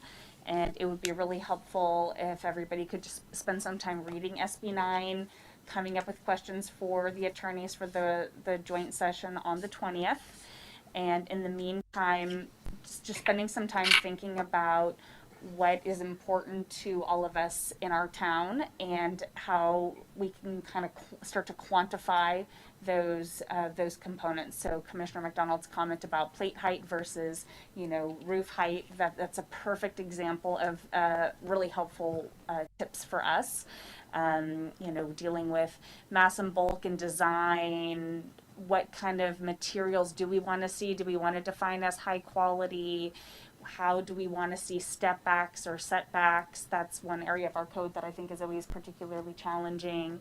Accessory structures, that's another category that I've seen in some of the guidelines describing what accessory structures should look like as far as design and detail. All of that would be great. My process has just been going through our existing code and trying to pull things out, and anywhere where you can help us take something subjective and help us with actual language to make it be objective, or things that aren't defined, helping us come up with definitions. You know, several of you guys live very close together. Otherwise, I would say everybody, pick an area and kind of look through it. But it definitely is going to take a lot of work, and I think just everyone's different perspectives and eyes on this is going to make it a better work product. So thank you. Yes. Is it possible to share these working documents with some of the community members that are not necessarily on the commission and get some early feedback from them? Some of the people that will definitely have opinions later, so we may as well get their input early. Yeah, if you can get architects, that'd be much better too. That'd be very helpful. We have a limited ability to reach out so quickly. One of the things that the commission should think about, especially if we're looking at this area by area, is to maybe look at if staff or the commission can take a look at, we do have area designations, but to kind of look at the city as consistent pods of things. For example, we have subdivisions where every single house is single family. They're all very consistent with one another. But based on what I understand, everybody could lop the tops of their roofs off and put a whole nother unit up on top. So what does that mean? I mean, will that happen, or will we create a construct of objectives that makes that a little bit more difficult? Well, right now, for example, in my I live on the west side by Olson Park. You're basically describe everything as single family, was all built in 1978 to 1979. So with a building permit, that could happen now. So pretty much every house in my neighborhood could put a second story on. It does not require design review. It's straight to a building permit. Yeah. So that's the existing. So maybe we should revisit our height requirements. I mean, maybe we don't want 30 feet height in a single family zone. Maybe we want 20 feet in certain areas and 30 feet in others. And we should be looking at it as a zoning application and revisiting the zoning by area. We're definitely limited somewhat by, if we can't change standards that are going to preclude development. Correct, David? Like we can't change density and setbacks and things like that if it's going to reduce density, because the goal of all of these bills is to promote housing. So we have to be a little bit careful with it. Right. Larry. I just want to say that I think we're making a mistake by referring to single-family zoning. City of Sonoma does not technically have what I refer to as a single-family zone. We have residential zones in which single-family zoning is considered the principal kind of development that take place. But our residential zoning allows for duplexes, and I don't want us to promulgate the idea that we are a single-family zoning community, because we're not. We do have a lot of single-family homes, but we have a flexible development code which allows for creation of multiple units, and I think that's good, and I think that's appropriate, and it's always been the case. And there's a lot of what I'd refer to as accusations of a nexus. And part of it's about all of these housing bills like SB 9, an accusation about an implication that single-family zoning per se, stated as a single-family zone, is inherently segregatory, racist, and exclusionary. Well, I just want to make it clear that the city of Sonoma has never had what we would refer to, and I don't want us to continue to refer to, if it's my preference, what I would call single-family zoning. We have the opportunity in most of our residential zones for a variety of housing types. And I think referring to these zones as single-family zones is both a public relations mistake and an inaccuracy. So I hope we can get back to referring to these things as residential zoning, even if they have been primarily developed as single-family and principally developed as single-family. So that term comes from the bill, so that's the language in SB 9. So our public. Say that again a little louder. That is the language in SB 9, What is the language? that the term single-family residential. I understand what SB 9 is referring to, but the city of Sonoma doesn't have a zoning district called single-family residential. Correct, so I'm just clarifying that our use of the term this evening is Yes. related to SB 9. No, I get that, and I just want to, but I think when we refer to the zoning we have in the city of Sonoma, despite what SB 9 is referring to, and the implications of it, because as I say, there's also not just a political, but there's a cultural reason for the shifting of the focus onto single-family zoning, is because it's essentially, in a sense, become a pejorative term. It's a critical term. It's being seen as something that has produced a discriminatory process in the development of neighborhoods. And I think the state has made a mistake by using that, but I understand it was politically driven, and in my opinion, it made it easier for the legislature to put in place a set of building industry wish lists that have no connection to the affordability issue whatsoever, and no affordability mandates. And I think the pejorative use of single-family zoning and applying that to a city of Sonoma is a misnomer and inapplied. And I understand the reason we have to use it, but I don't like it because it's not accurate and it's not true. So we can. Mr. Chair, if I can jump in real quick. So think about it from the legislature's perspective. They've got almost 600 cities and 58 counties, and they're trying to get the ability for people who own vacant land or own a lot that could have another home on it. They want to try to figure out how to get more housing. And while that's a worthy goal, its implementation amongst those local agencies is problematic. And so they came up with vernacular. For example, I would say 75% of the cities in California, I don't think I've seen it in counties this way, but they will have a zoning district called an R1 7000. Well, R stands for residential, the 1 stands for one single family home, and the 7,000 is a minimum lot size. That would be a single family zoning district. They would also have maybe an R1 10,000 or an R1 9000 with the same construct. But then they'll also have what's called a multifamily district, like an R2-3500, residential, 2 units on a property, minimum lot size 3,500 square feet. And I think the point that I share with Vice Chair Barnett is, and that's why I put on the slide, it had a lot of language on it, those 8 residential zones. It's okay, the state of California is going to kick us out of the room if we come up with, we don't have any residential zones like you've called them, because we've got different names to them.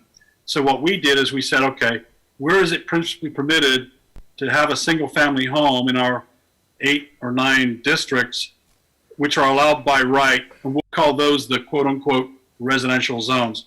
And so we'll try and do our best in the future to not call them residential zones, but zones that allow single family residential development. And I think the last point I just want to make right now, due to the time, well, I guess we can go on, I suppose, is on this topic anyways. I just sent you all a link to ABAG's website where they provide the Turner Center report, and they also have a 1-hour webinar, the one that I referenced as well, from the attorney from Goldfarb and Littman. It's, like I said, an hour long. I would say 40 minutes is on the implications of SB 9 relative to what does it really mean? What does home ownership mean? All the places you can do this but not do that. Some of the things we've talked about tonight with respect to demolitions. We talked about off-street parking, where you can not, where SB 9 is not applicable. There's a host of things. We could get wrapped up into SB 9 for a long time. But again, we're trying to focus our attention right now as if we want to, I guess that'll be the first question. Do we really want to create our own objective design standards for these homes that are going to appear on properties, residential properties, with or without a lot split? Because they will come, not in the thousands, but they will come. But right now, until we do something, we can only rely on a 20-year-old development code that doesn't have a whole lot of objective design standards when it comes to the architecture of a structure. And that's why we focused on that tonight. With respect to the development standards that are objective for the different planning areas, we'll bundle those together, and Christine and I will work on that between now and the next meeting. Thank you, Mr. Chair. Thank you. Sheila? I think it's a really important topic, and I think getting our code to be more specific is very valuable. But looking not only at just what you guys presented, the number of potential lots that will really go through a lot split, there's not a lot. And then looking at it from the standpoint of a mortgage lender, you're going to have to get your mortgage lender's permission to do this. It's not going to be easy, and it's not going to happen quickly. I think all the work that we're doing here is fabulous, but I just don't see it as being as big a deal as the state wants it to be. I don't think it's going to have a huge impact.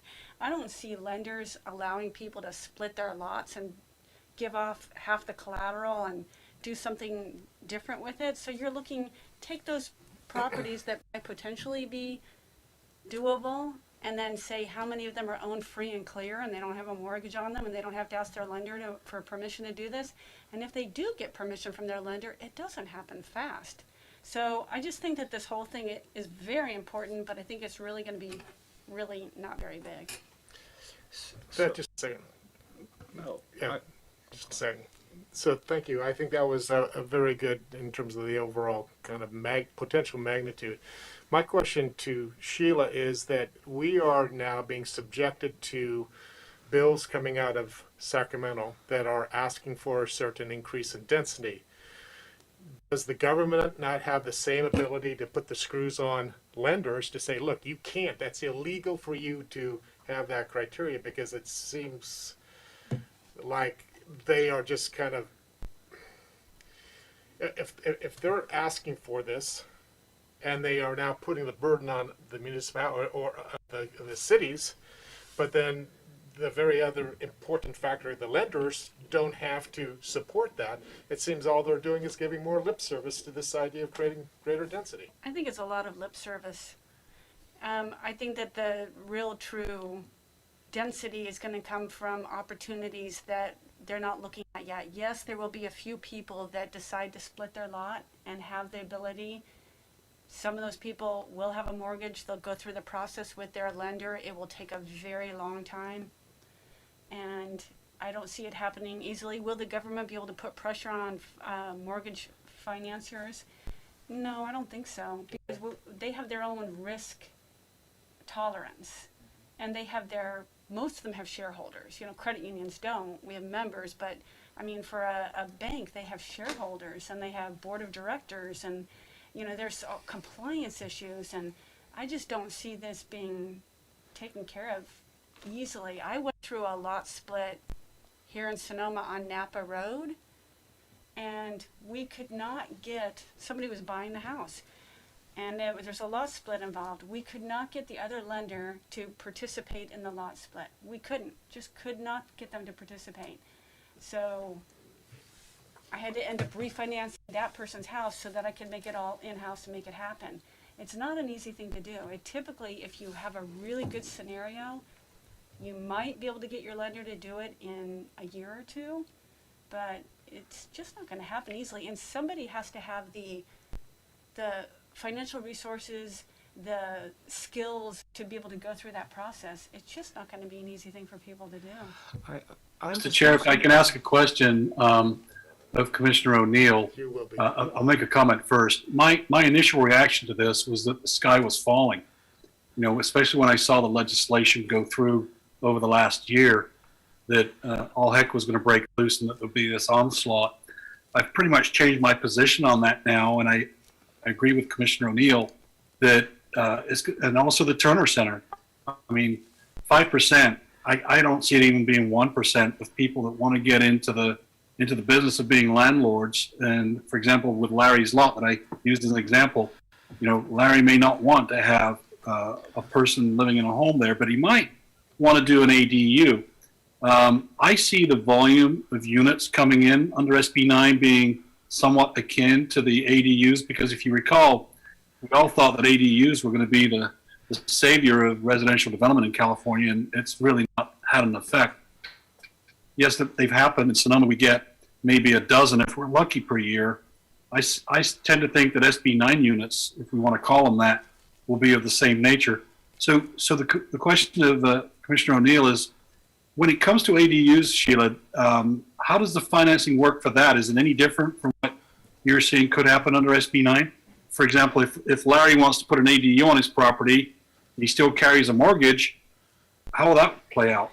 Well, with ADU? An ADU is adding to the asset. It's adding to the value of the collateral. So a lender is now you have to finance how you're going to do it, but if you have a single family home and you're adding an ADU, you are increasing the value of that asset. Whereas with SB 9, if you're potentially splitting the lot off and you're going to have half the lot now, then you're losing value in the collateral you've got unless you continue to own both lots. But from my understanding is what they're looking at doing is having two separate homes with two separate owners. Well, in the case of my Larry example, Larry could do one of two things. He could keep his single family home there, and under SB 9, he can put another unit back there without, excuse me, he can put another house exactly the same size as his if he has all of the setbacks and the like. He could clearly put 800 square feet back there without subdividing. Alternatively, he could subdivide and still put another unit on there and then some more on top of it. So Larry could get another house identical size to his on that property without subdivision. That's what SB 9 allows. What I'm thinking in terms of the application, because I remember this discussion in the city and county of San Francisco, and some of the authors of SB 9 and a lot of these legislations were always looking at highly urbanized areas like San Francisco where they're underutilized properties, and they do have single family zones in San Francisco, interestingly enough, in Park Side and in the Sunset, and that was aggravating to a lot of the legislature that why would the city and county of San Francisco have single family homes. And the idea also that it was very hard to get TICs, tenant in commons, and also condoizing properties. So the idea, I hope, is that that was the objective. Now in Sonoma, would somebody take a single family home, put another unit on top, and one condoize it, or create a TIC? There are definitely finance implications, but it's obvious that that is a way to create housing where me and my buddy, we buy a single family home, we put another unit on top, we don't even subdivide it, we create a TIC, we both co-own it, and that is very common in Los Angeles and San Francisco and a lot of the urbanized areas. And then it's also very common to actually condoize it. So I would imagine a condo map is the same as a subdivision map. And so you can create airspace over a single family zone, and actually that's what I'm seeing. And so what I'm trying to grapple with as a person, as a commissioner and also a planner, is how we're looking at the subdivision code, how we're looking at ownership of land, and just making sure that when if those things do come up, that we're protecting neighborhoods and we're protecting community character. So I think that question would be great for the attorneys when we talk next week on SB 9. By the way, we'll also be talking about SB 35 and SB 330 and the Housing Accountability Act. So I'm not going to predict that they're going to have every answer, but certainly if you've got 3 attorneys that are preparing for this all over the state, this will not be the first they've heard of some of these type of questions. Okay, thank you. Larry?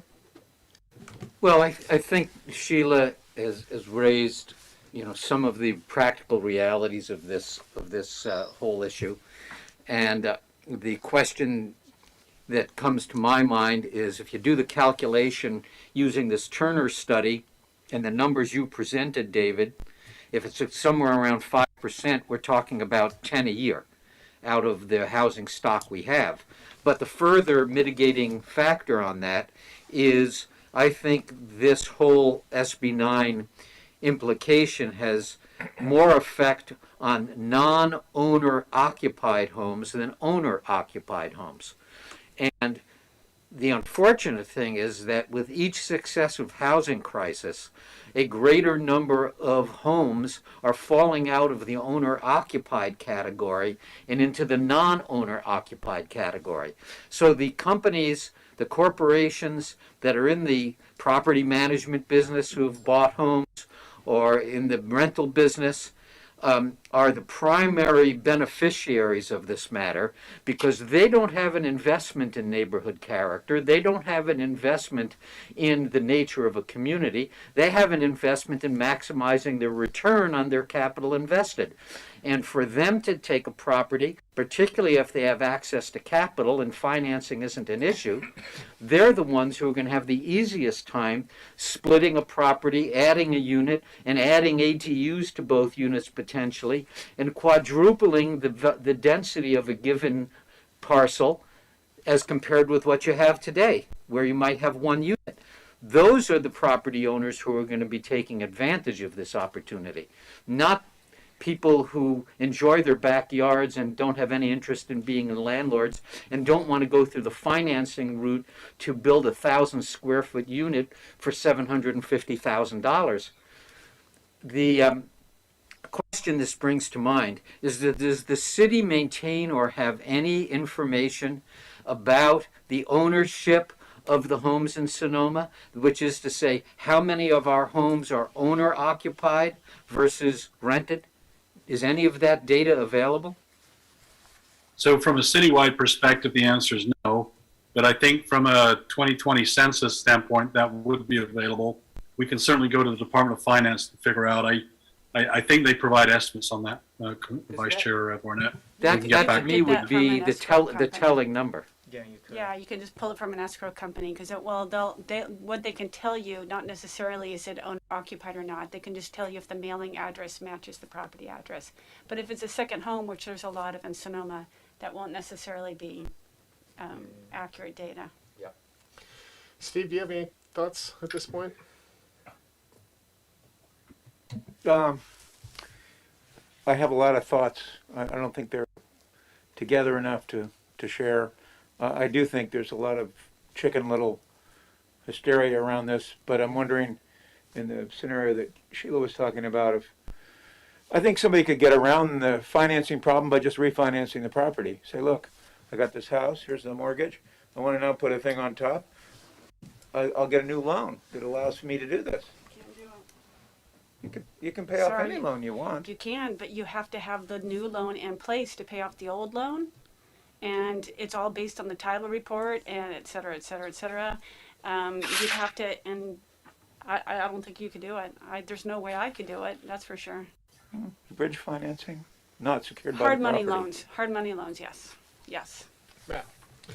Sheila, I think I agree with you that in practice, this is not as scary as it might appear in theory. Quick question for staff. While I think there's talent here to reinvent the wheel or invent the wheel, is there going to be maybe goes without saying that there'll be an ongoing effort to kind of research what other jurisdictions are doing?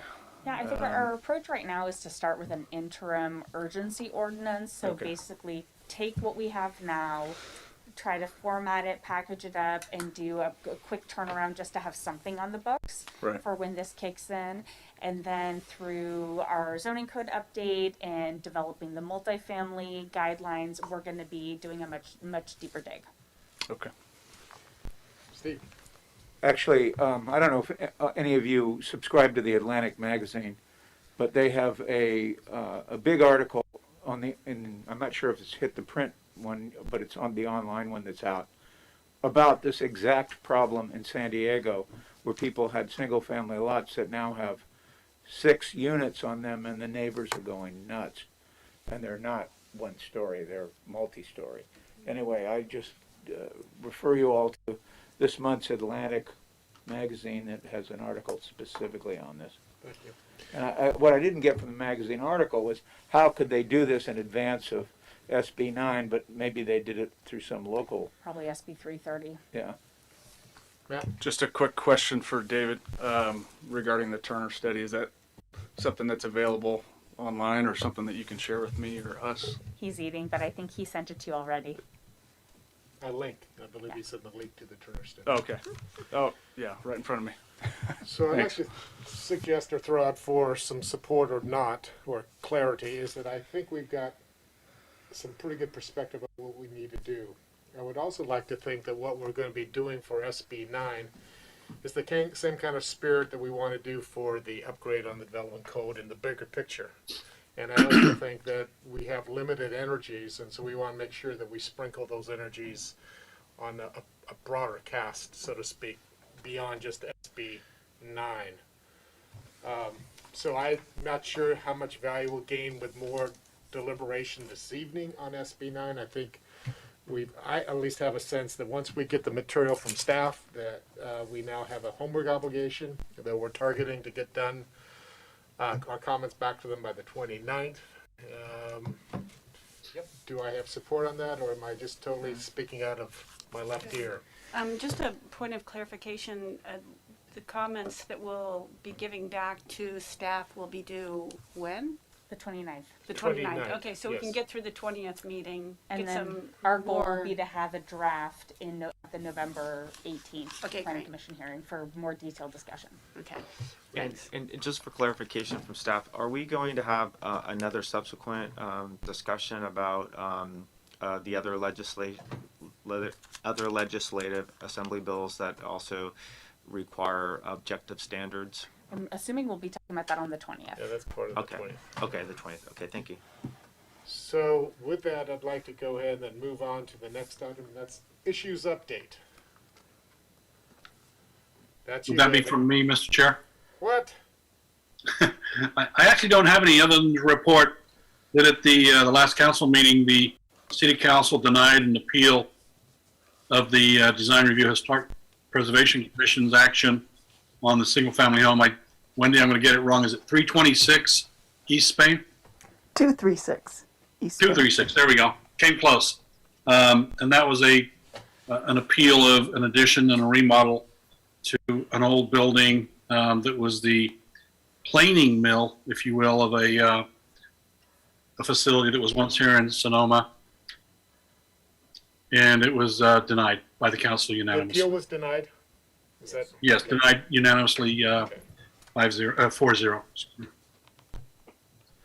And then my last update would be that we are still looking for a date to land on the joint city council planning commission on the housing element kickoff. I think Wendy's going to be in contact with our consultant to try to get some dates in November. So we'll be talking to you soon. And then also, I'm not recalling if it was this last meeting or the one before that, the council changed their meeting dates to first and third Wednesdays. That concludes my comments, Mr. Chair. Thank you. So I'll bring it back to comments from my fellow commissioners. Wondering why the director's not here since we're all required to be. I'll let the chair clue you in, sir. I'll I mean, madam, sorry, sir. Sorry, actually, my wife's not feeling well. And she had slipped a disc, and I need to be here. I had a question about the